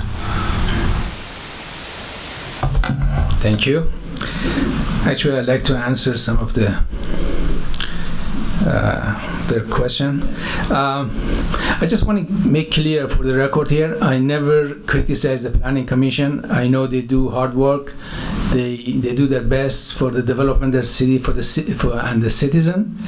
The only thing I said, I wish they had pushed us to be discontinued, and then we have more dialogue, then we could come back. And I know the word adamant used a couple of times here. and the architect is here. The only thing I know, they were having a dialogue regarding the height of this minaret, this tower, and I'm sure some of you have traveled through the Middle East, and these towers for these buildings is like, as an icon, is like a lighthouse at the beach, so crossing at the church. That's why they want to see it from far distance. That's why, they ask him if you could cut it down, and then he say, we like to have it that high, which was part of the variance.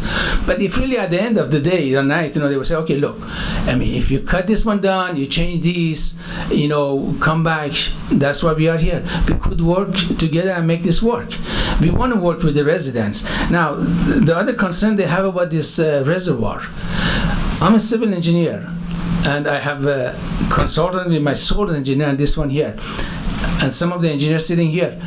If I knew this reservoir is in danger of this building, I would not even participate in this project and put my name on it. So we did check the slope setback. So there is an angle of impose from this reservoir. We are way clear that angle. So that would be my first concern if I want to stamp or work on this project. If I know even there is 0.5% chance of any failure on that reservoir. So I just want to make sure everybody that reservoir is going to be safe. The other thing was mentioned regarding the parking. I just was talking to them. This guy said, really, the members are 150 at 180 at weekend, and usually they come like 2 or 3 or 4 at the car. Each car. So at most they're gonna have 50 cars. They're not going to be off-street parking at all. As I said, even though I suggested, no, we can post a sign there, no off-street parking. So if they have a concern, I guess I answered their question, if you have any question. Does council have any questions for the applicant? Greg? Good evening again. And I appreciate your comments and that. No, I really appreciate your comments. You had good comments, yeah. So to further to the dialogue briefly, and one of the questions that came up was on the parking and related to assembly ratings and things like that. And like I said, a lot of your drawings, this is all preliminary. So I wanted you to take it that way, that's just my question to that fact, that how you look at assembly rating, how the fire chief would look at assembly, how the building department would look at assembly rating, and how that works with your culture that you sit on the floor, okay, instead of chairs or pews or benches. So just a question to the fact that I feel it's underparked, but that's an equation that you can prove or it can be disproved. One of the things that was mentioned was, like bedrooms for visitors and all of that, and I'm not quite sure that, like with a church, with a conditional use permit. I'm familiar with that. You have a priest that lives adjoining, okay, and this may have to get some input from Steve. So how does that work with bedrooms and living quarters in this type of situation? But with that, there was a note from you or the architect on some clarifications that you also have a commercial kitchen. And with that commercial kitchen, do you run into health department requirements as far as grease interceptors, Steve?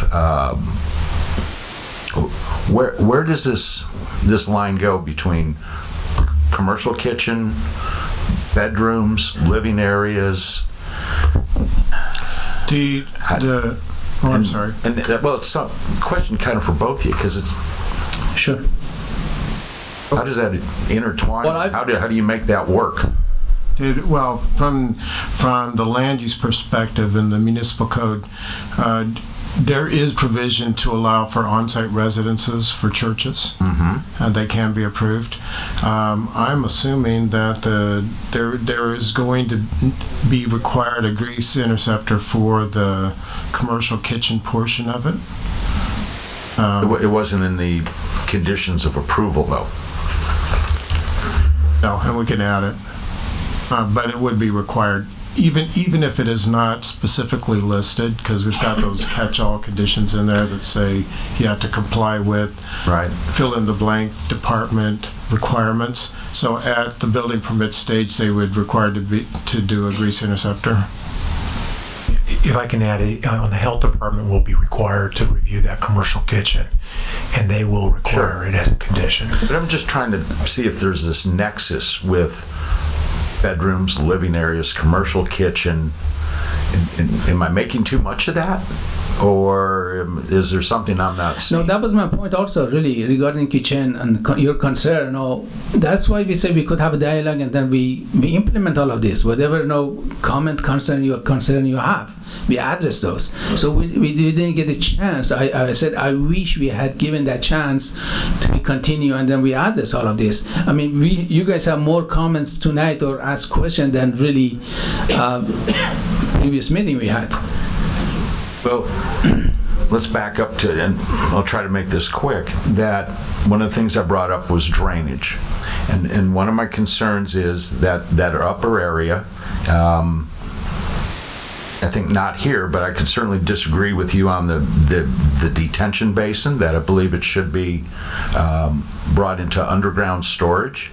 That seems to be the trend right now. We could easily do that, right? Right.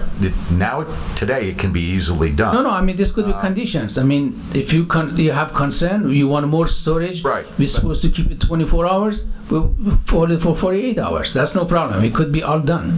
But at some point with that, whether you say 24 hours, 48 hours, none of us can dictate a storm event. So that's where I think there's effect to adjoining land uses. That's where I think the storm drainage and that runoff is going to affect adjoining property owners.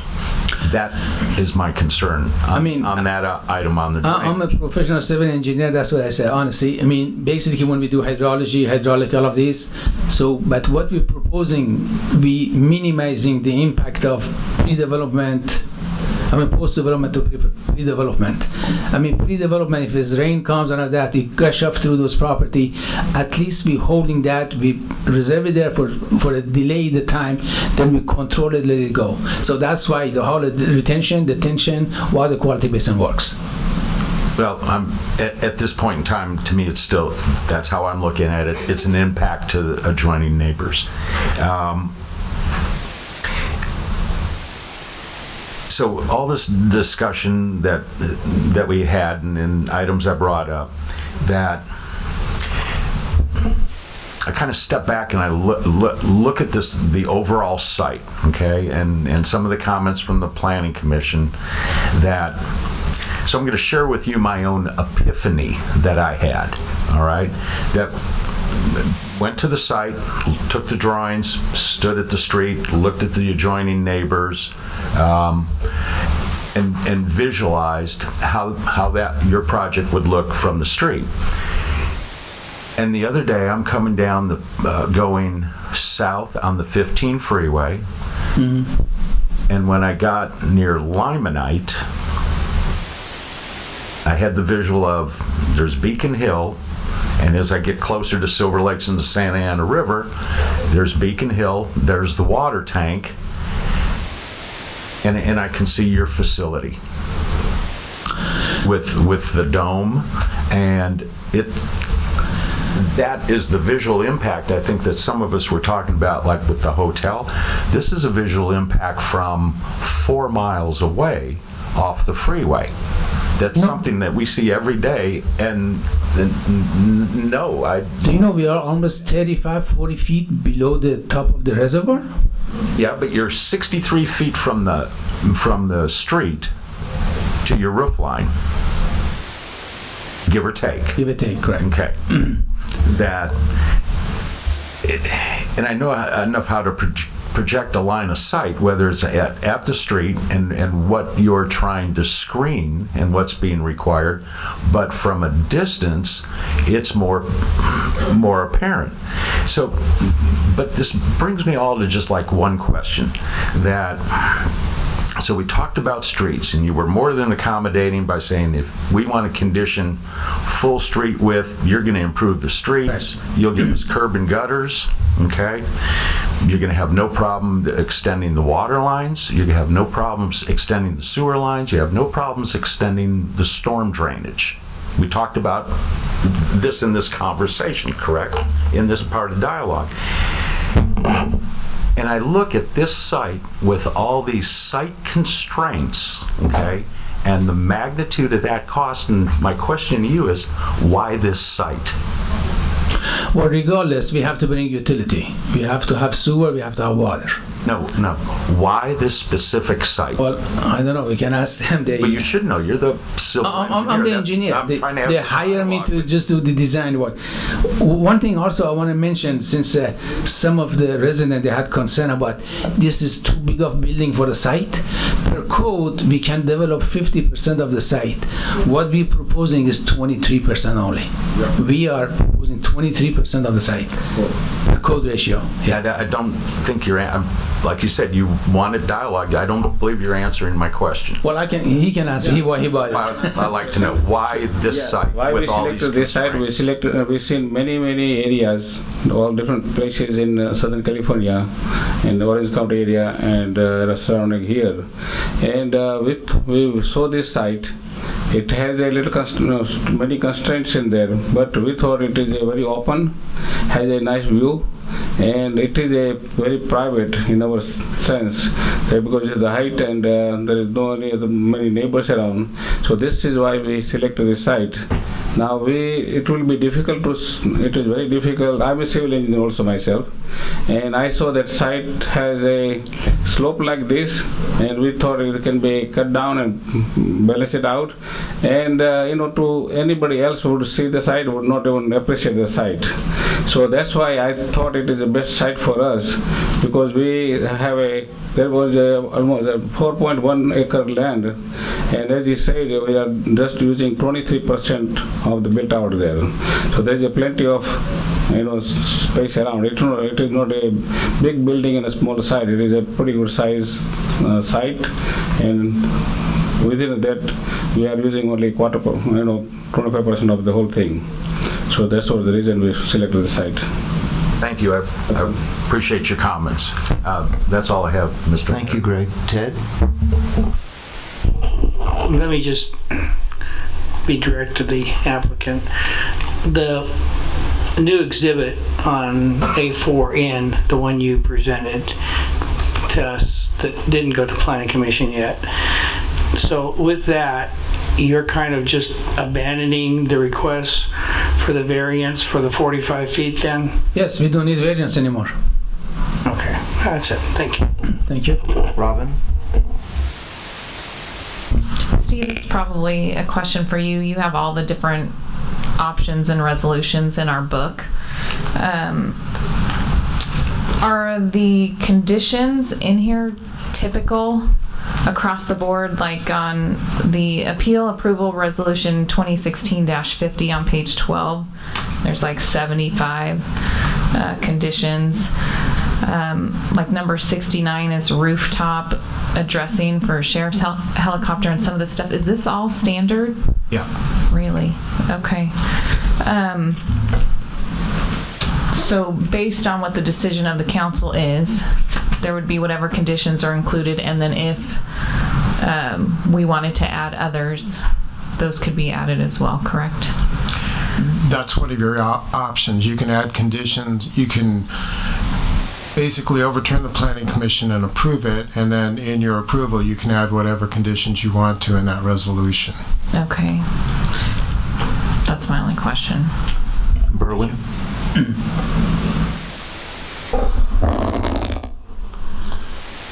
Well, I don't have a question, but I want to read something here from the Norco Municipal Code 184102. Intent and purpose reads, It is hereby found and declared that the city of Norco lies in a natural setting of rural, scenic, and historical beauty, and that this rural environment generates strong characteristic for development of Norco as a new equestrian focal point in Southern California.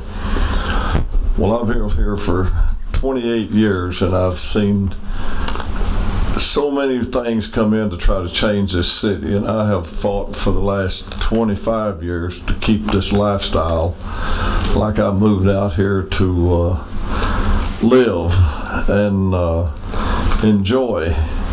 I've seen people come in and want to change things overnight, and they wound up leaving town. But as an example, I'm not the only one that's fought for this lifestyle. There's a former mayor sitting right over here and a former mayor sitting back over here that they did the same thing.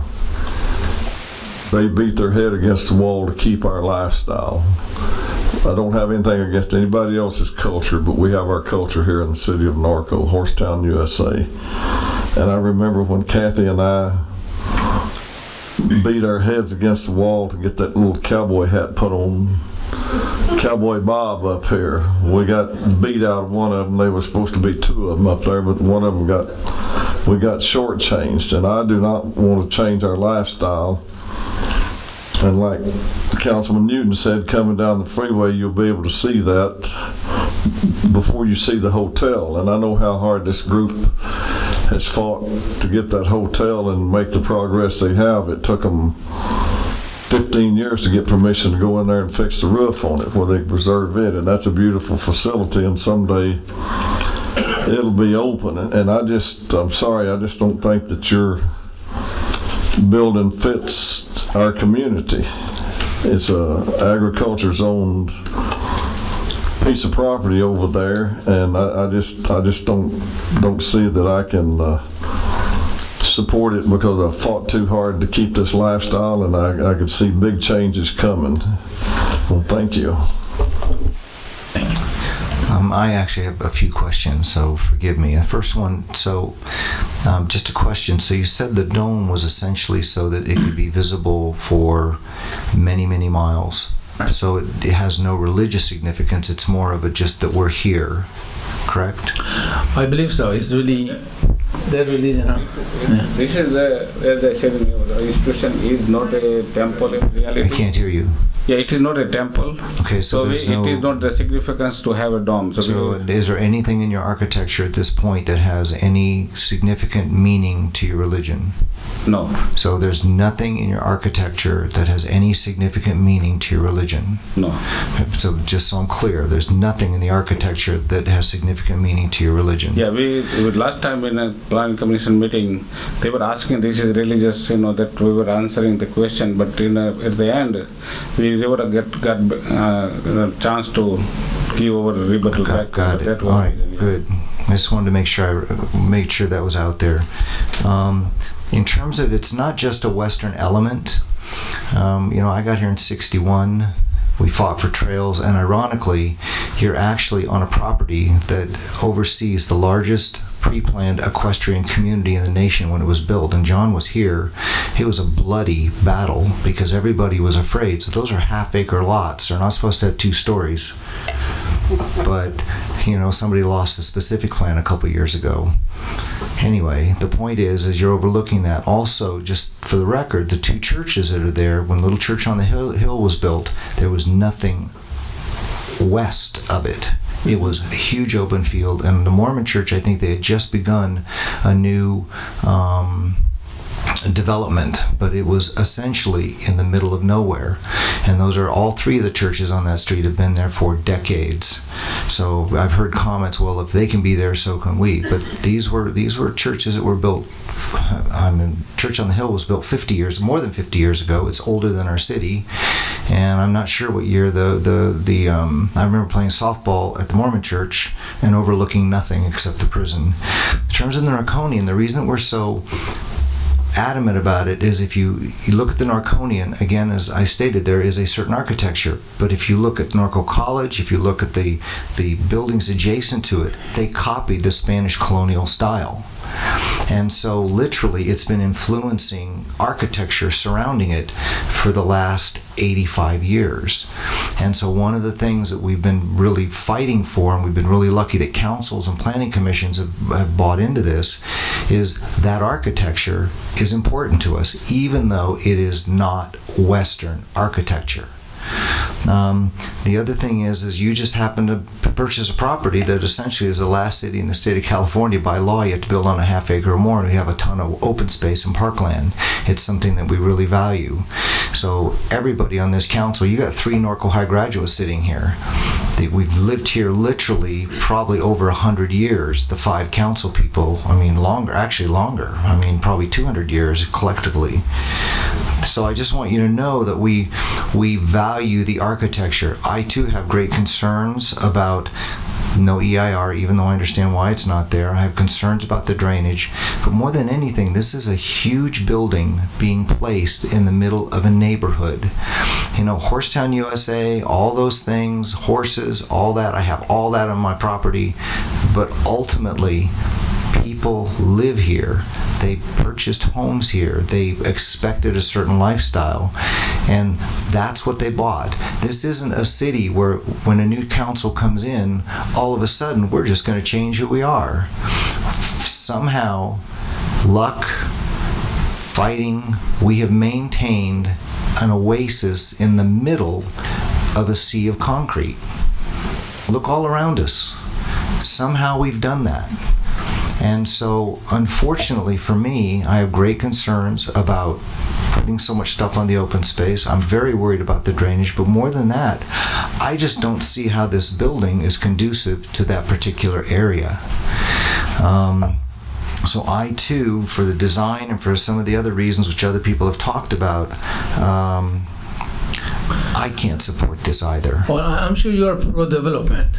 And as I said, we opened this dialogue. Well, we are, one of the things that we are is we actually are very pro-development as long as it serves our lifestyle. Part of the reason that we don't have great streets is because we only have 7,000 rooftops. It's by design. People can claim they have the answer to that, but the reality is we only generate $1.4 million in property tax, which means we sacrifice for this lifestyle. And so we fight to bring in the right businesses that won't hamper our lifestyle. It doesn't mean that every religion, every creed, no matter what, can come here. It's just that that building in that particular spot. I'm with Greg. What Greg was really asking you is, why the heck would you spend so much money in such a terrible site to put that building? There's lots of hills where you can put that dome and nobody would care. But you chose a city where it's probably not going to fit. And so for me, my personal opinion is that I think it just should be gone, and that literally I think that I would prefer to uphold the Planning Commission. Do we have any other questions for the applicant, or do you have something to say? I don't have any further questions. The applicant by Joe. Because I have to close the public hearing, then bring it back to council so we can discuss. Do you have any questions for us? Do you have any questions for the? Your Honor, just to have a place over there is not acceptable. That's what he's saying. I'm concerned about the size of it. I'm concerned of the drainage, but more than anything, when people moved to that area, I believe at least 2 of those churches were still there. A third one, I believe, was there before the second phase of the Bluffs. And I think now people have a right, okay, they accepted that because they bought. But now what we're going to do is we're going to take a over 4 acre parcel and we're going to put something very, very large that literally is going to change views. It's going to change a lot of things. And it just bothers me that, and I have to admit, that literally you want to create a lighthouse so it can be seen from a distance. And that's why I'm very careful. I want to make sure that everybody understands that there's nothing in this building that is intrinsic to your religion. Yeah, we are willing to change whatever you like. I totally understand that, but nevertheless, you still have to accommodate 180 people, and I suspect it will probably be more. Anyway, I don't have any more questions for you. Anybody else have questions? Unless you have questions for us, I'm going to close the public hearing, then I'm going to bring it back to council, and we're going to make a decision or decide what we're going to do.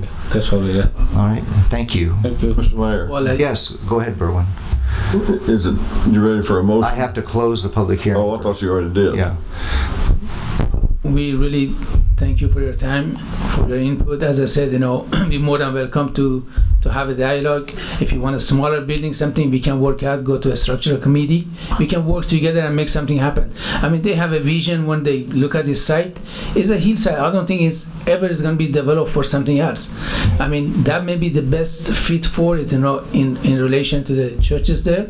But if really you don't like the building, it's too big, we can work together. We can make something to keep your community and you guys happy. All right, well, thank you, sir. Thank you so much. So is there anybody else that is, all cards are gone. So I'm now going to close public hearing, bring it back to council. Council comments, motions? Yes. Comments. I do have a comment. Go ahead. Okay, Ted, go ahead. Because I always get in the middle here. Being on the planning commission for several years, I had the privilege of working with the commissioners that are there now.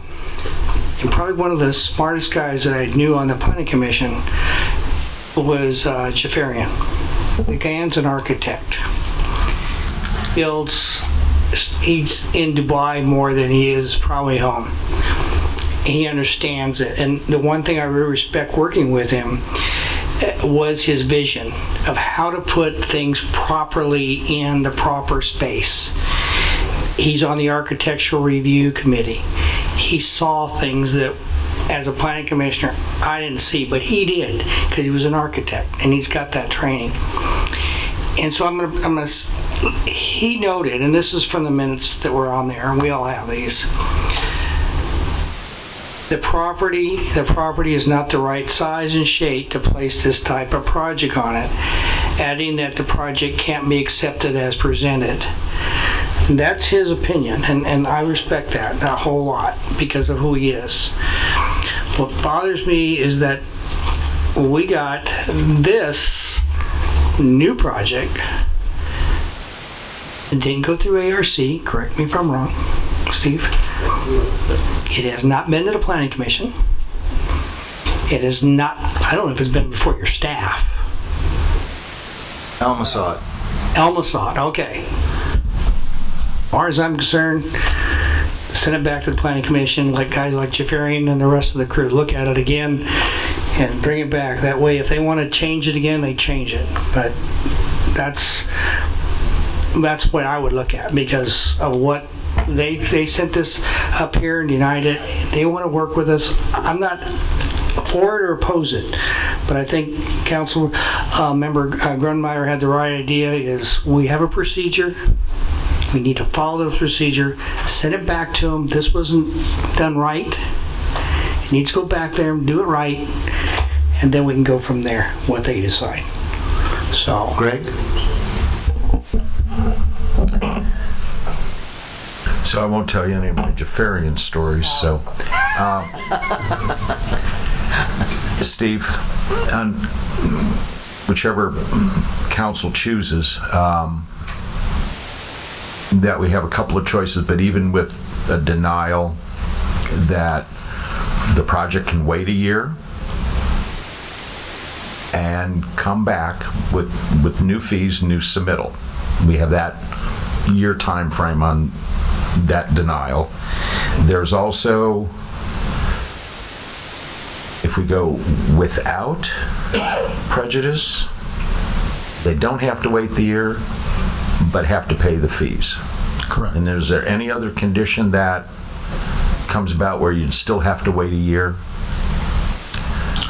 No, the only time you'd have to wait a year is if you uphold the planning commission's denial. Okay, all right. Well, the way I look at this, and what I always try to bring it back to, is what we have for findings that we've made. All the speakers that gave their input helped answer some of these questions for me, and the applicant. So, if I may, Mayor, I just want to give 3 reasons in my motion that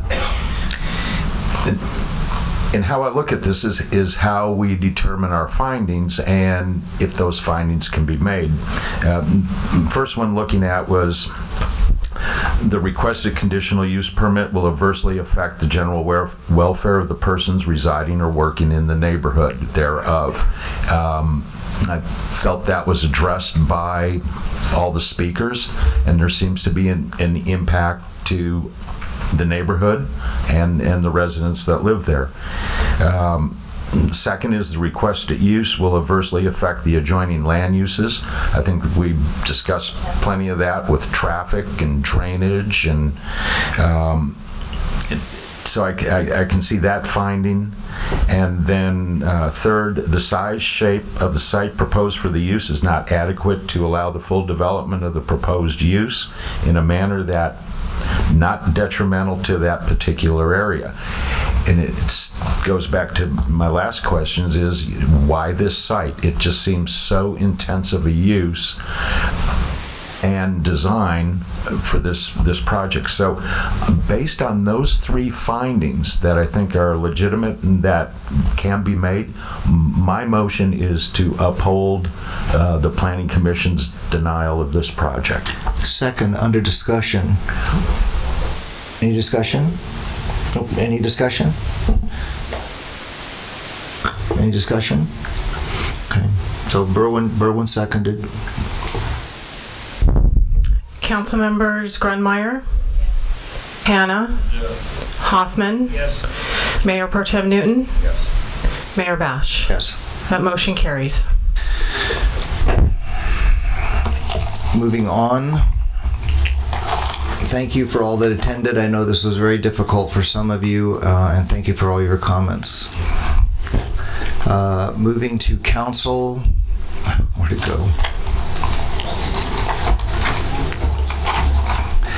City Council, do we have any city manager staff communications at this moment?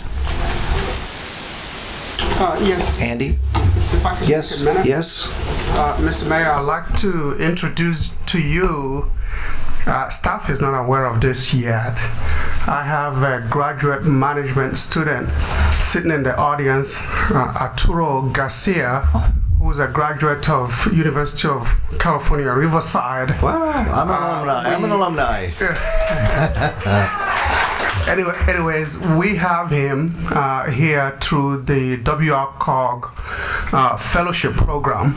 He'll be interning for the city of Norco from now until March of next year.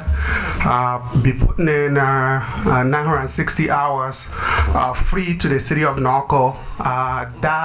Those hours will be paid by WRCOG. So they have this program that we applied for, and we are fortunate to get Arturo among all the students that applied, and I will be introducing him to staff next week. And he's so conscious that about doing this job for the city of Norco that he showed up to the city council meeting tonight. I was not expecting him here. I'm glad to have him here. It already is showing his dedication to the city of Norco. And he wants to talk. Go ahead. Hi, thank you. My name is Arturo Garcia, but you guys can call me Art for short. I'm a graduate from University of California, Riverside, Political Science, Law and Society. Political science? Yes. Really? So my long-term goal is to go to law school, so I'll be applying, taking the LSAT this September, hopefully begin fall 2017. But for now, I just want to get this experience from Norco and be an asset to City Norco. Whatever you guys need me to do, I'll do it. Really? I just want to make Norco better, and that's what I was thinking. Help the residents, help myself.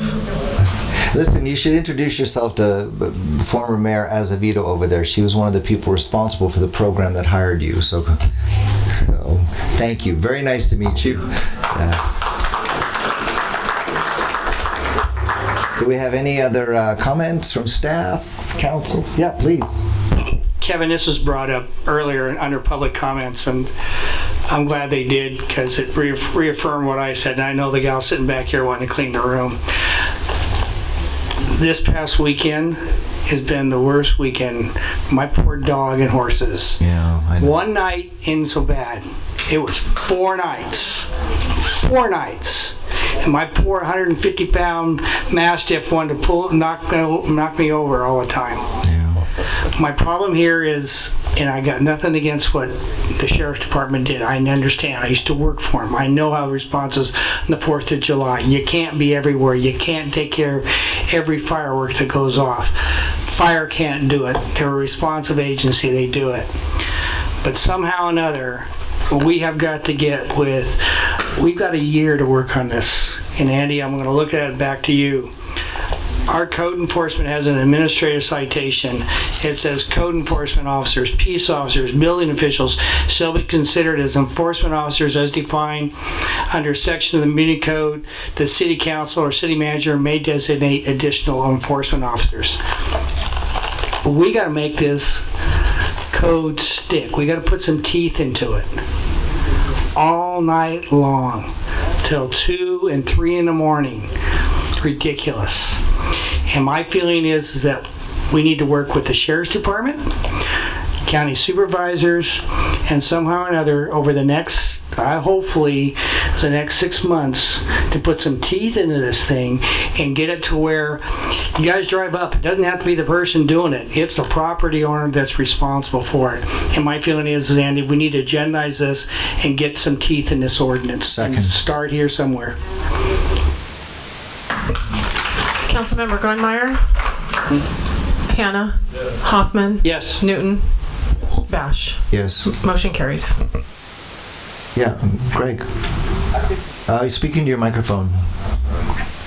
Sorry. I believe that the lieutenant wanted to make a comment. Oh, yeah. Okay. Absolutely. I understand the problem. Obviously, everyone knows that I'm here as well.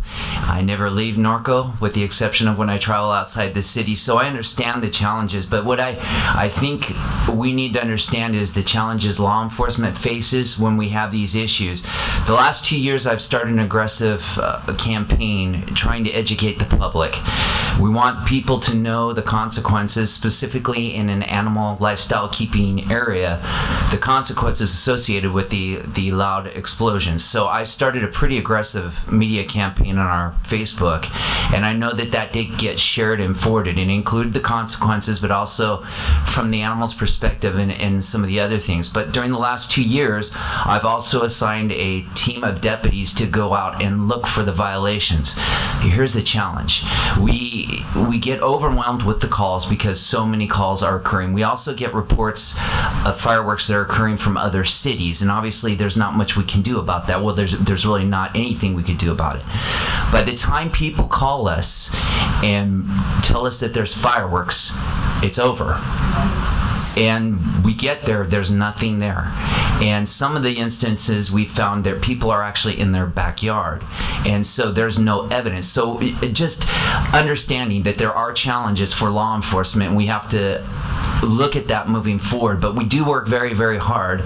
Deputy Robertson in the back of the room there can also attest to the challenges we faced, because he saw them going off and he tried to drive to them and he couldn't find them. So I think that we just need to understand there are challenges there. It's not perfect, and we have to look at educating the public and hoping to get buy-in from the citizens of Norco to take a more proactive stance in hopefully understanding the consequences and not adding to the problem, because we do have a lot of challenges enforcing we were prepared to enforce it. It's just finding them and getting to them in time. And that was it. That's it in a nutshell. Thank you. Anything else? This meeting is adjourned.